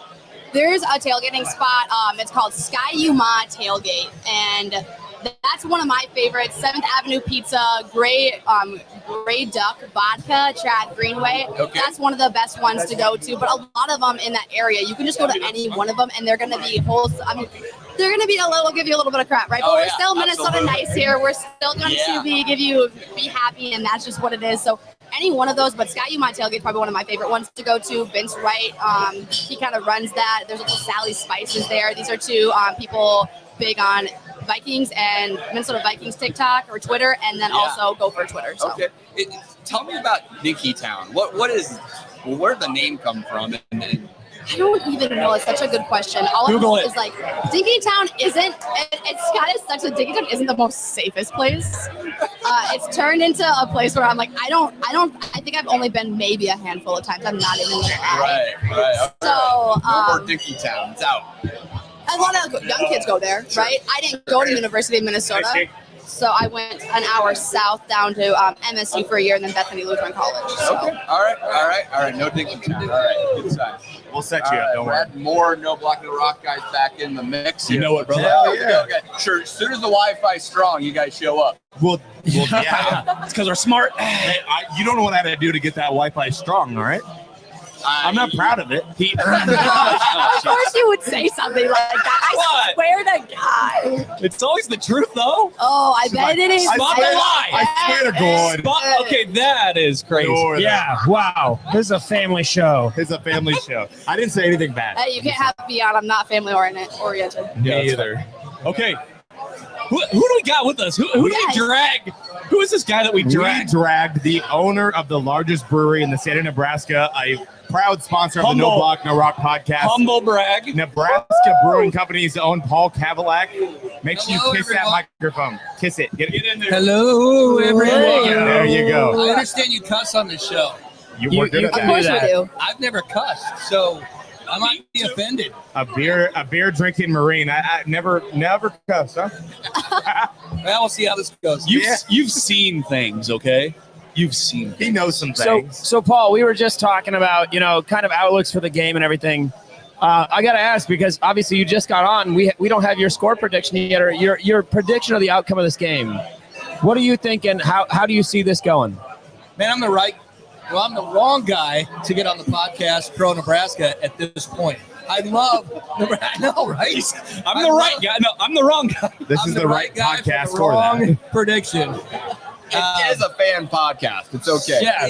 Trust me, you can drink the Kool-Aid here. Anything you want. I mean, Minnesota 23, Nebraska 20. Those are good. Minnesota 26, Nebraska 20. That's kind of the guidelines I would go. You with. don't have to listen to Marissa. So I'm recorded. We bet amongst our friends here, and I'm playing the whole Nebraska kickers haven't been great. I know we got a new freshman involved, and I have a lot of faith in everyone, but I'm also pragmatic. And I think ultimately Nebraska is going to be on the wrong side of the day, and I think we're going to lose a PAT. So I'm predicting 28-13, not Nebraska. Ooh, wow. Go! You're really going to have two Cavalaks predicting a Nebraska loss today? No, wait. Hey, your mom predicted a That's win. amazing. That Gopher girl down there needs to stop cheering. The worst chant in college football. Dave, have you ever The heard best chant. the Minnesota chant? You want to hear it? Did you know they can Just spell? do it. Just do it. Go slow.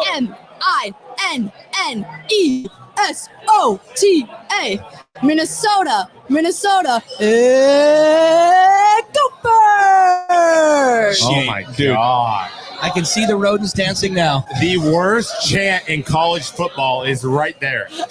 Did you know the tone and everything was the worst? That was the best. Whatever is in second is far behind that one.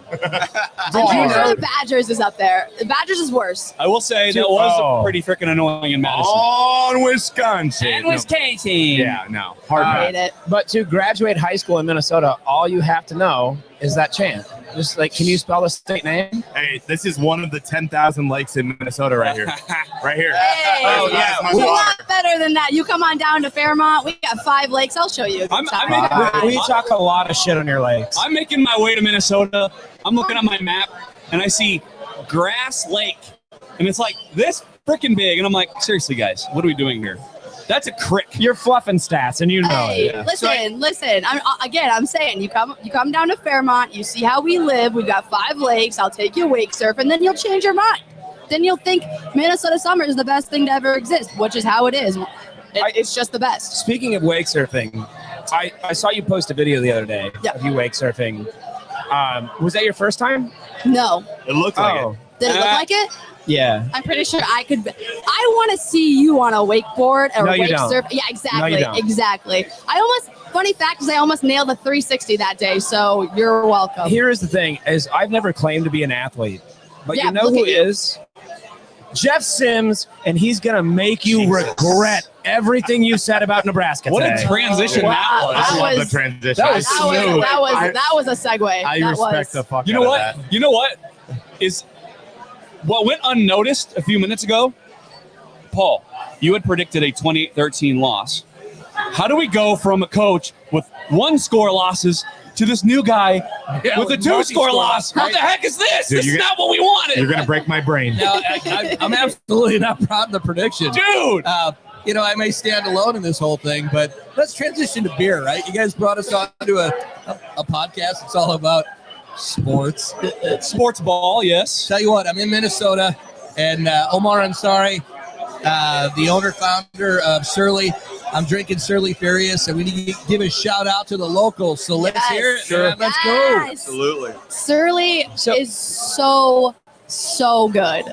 I love the brewing. Also, if you want one, Mankato Brewery down in Mankato, Minnesota, top tier, top notch as well. I was looking for a Michelob Golden Light. Michelob Golden Light, But got it's it not- in a bottle over here. No, I don't want seen it. It's not on tap here in Minnesota. It should be in tap in Minnesota. I don't know why it's not. I don't know why it's not either. I don't know why Michelob Golden Light's not in Minnesota. It's not on tap. What are we drinking in the stadium tonight, right? Because you do have beer there, right? Whatever's cheapest. They have that in the Grain can. Belt, I believe, is Do going to they? be the cheapest. What? Oh, now you sold me on Grain that. Belt will be the move. Grain Belt will be the move. It's got a nice greasy No, aftertaste. cheapest is not the best move. Who's the local brewery that's in the stadium? Do they have them there? I'll find out. That's a but- fantastic I'm question. gonna let you know. When I went last time I was at Gopher Stadium, it was TCF, and I was not 21. So, So you this is gonna be a definitely moment. did not partake, right? So, Of course, my heavens, never. Marissa, we have to ask. I know we over the last, I can see on the screen here, 3 hours and 13 minutes. Yes. We have definitely covered everything about the game, but we've had a discussion internally with NBNR about do you consider Minnesota to be the Midwest or the North? You bring this up every time, and you I guys know. are like, "It's Canada. It's basically Canada." I got my It is passport. Basically North. Canada. And I would say Bemidji is like basically Canada, but Minnesota is the Midwest. Was that a real place that you Wait. said? What was the name of that? Bemidji is a city in Bemidji. what state? Minnesota. Toronto. And you said that was basically Canada, That's yes? Bemidji, Brainerd, but the top half, like up there, Duluth, you get up there, it's close, but I'm not gonna say it's not. I mean, it's not Canada. What is this slang that you're using right now, though? That's kind of northern, like Canadian. Yeah, I got my passport stamp when I got across the border. Actually, She said, they before- said, "Welcome to Canada." When I passed Grass Lake, I had to show my passport. Before Marissa Oh, got what? on the mic, she said A, like every third word. That was a lie. That's a I am lie, being eh? prosecuted on the stand. Guilty. Objection. Are you dying on the hill? Yes. On the Midwest hill. I'm dying on this hill. In the are middle of the Midwest. United We are States. in the Midwest. Yeah, Minnesota that's is the unfortunate. Midwest. How dare you guys say that we're not? You know, for beer judging beer festivals, Nebraska, right? You put a pencil in the center of the United States, you spin the map, we're right in the center. Nebraska was excluded from being in the Midwest. See, that is an argument I can actually understand Right? because you guys are so, like, it's. Oh. I don't know if I like necessarily agree that Nebraska is in the Midwest. I agree that I don't know if you guys are. I feel like Iowa, Minnesota, South Dakota, North Dakota. What are you, maybe west of New Wisconsin. York or what? I don't know, dude. I just don't consider. I don't know. It's like I could be. So what's crazy, and I know exactly what Paul's referencing. Some competitions will reference Nebraska as Great Plains, which I can agree with that. Sure. We're the central part of the United States. There are some that consider Nebraska in the West Coast region. Okay, that's wrong. insane, That's right? wrong. No, that's wrong. Too far. But it's hard Yeah. because it's one of those things where it's like, where is the Midwest? I mean, it's just a weird debate. But Minnesota is not the mid of anything. Marissa has locked in that Minnesota is in the Midwest. She is wrong, but she is locked in. She's going to go down with me with the wrong prediction. That's how wrong she is. Oh my gosh. Pressing buttons. Get out of here. I don't have Well, Kyle. We've been going for a long time. Yes. Do we want to wrap up or keep going? Oh, wait. I'm going to What do take you your think? ratings. What do we wanna do? I'm going to take your ratings. Okay. I'm going to get out right before you guys, right? Yeah. So I'm going to tell a joke. Okay. Yeah, it has nothing to do with football. So little Timmy's in a spelling bee. Little Timmy stands up there and they go, okay, Timmy, spell C word. Timmy says C word. C-U-N. No, Timmy. S-E-A-W-A-R-D. Mic drop. I'm out. Wow. Paul Nebraska Brewing Company, everybody. Wow. Well I done. knew Nebraska that was Brewing going Company. right away. Nebraska I saw Brewing Connor Company. and he was like, oh my Stop God, that, no. stop that. You're no, embarrassing me. Dad, As soon as he stop. said he was Not gonna in front tell of a my joke. friends. Not in front of my friends, Dad. Oh shit! Sorry. Oh my Hey, lord! Party foul. NBNR really just killing Our it. first party foul of the day. Of course, it's Jared. After last night, I can Hey, see why. Listen, this is not my first party foul. He's Oh, had it's multiple. not, so you had no, more. listen, All right. shoes are wet. Listen, Okay, it was a rough so night last to, night. to steer this thing kind of back to where we need to be. Yeah, let's wrap. You We are getting ready to turn this thing off. Get ready for the game tonight. If you are in Minnesota, we hope to see you at the stadium. We will be heading that way around 4:30, I believe, is our goal. No, we're gonna head there. Oh, well, getting there around 4:30. Yeah. Well, we're gonna be I mean, we're all gonna go together, probably more than likely, but we'll be tailgating. Yeah, I'm we'll gonna be show these tailgating. guys how Minnesota tailgates. and Yeah, it's gonna show be us how it's legendary. done in the It's gonna be Midwest. legendary. In the Midwest, I'm gonna show them how it's done. Okay. So kickoff's in about 4 hours. Yep. You guys that are watching, listening, go follow the Go Big Redcast. Go follow the No Block No Rock podcast at NBNR Podcast. Twitter, Instagram, Facebook, YouTube. See, he almost did it too. What am I missing? What else? Follow TikTok. me at Marissa Voss. We all There have you go. TikToks. Marissa Voss. Yep. Sponsor her. Sponsor Marissa. Go follow her at Sports. You guys want to close out? Yeah. Go for it. I got it. All right. Great show, guys. Phenomenal. We did cover 3 hours pretty much here. Pretty much. A few technical snafus. Are you able to hit the outro, Dave, on that? If I can figure that out. If you can I find don't it out. know. I don't know. You might need to go over there. Talk for a second, huh? Talk for a second.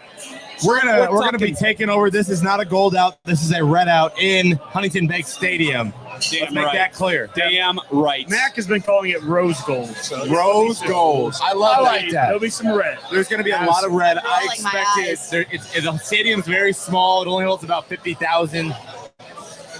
Hey, man, we can't talk too much smack because Memorial's going to go down too. Maybe not the 50, but not the 50. He wouldn't even take out 3 walls. But I would say it's going to be about 20,000 Husker fans there, 30,000 Minnesota fans. And that's what we're going to do, guys. I mean, we're going to be classy, Mike. We're not going to spit in people's faces like Iowa Nebraska fans. nice. Nebraska nice, Minnesota nice. We're all nice here. Yeah, Midwest values, but Yes. one state's the Midwest. Upper Midwest values up here, yeah. No, that's Canadian values. Oh, They're almost the same thing. Canadian values? We don't know what's going on. Mike is very Minnesota nice. Okay, don't worry about it. Let's just sign off, guys. We're good. We want to thank everybody for listening to our 3-hour show. All right. Let's sign off, guys. For now, let's call that a Go Big Redcast and No Block No Rock podcast. Love it. GBR. Go Big Red. Beat Minnesota. Roll the boat, Sky Yuma. Go Gophers! We can't end it on that. I muted her mic. Don't worry. And GBR. And GBR. I eat hard discussions for breakfast. Me too. All right, let's get this shit back up. I got it.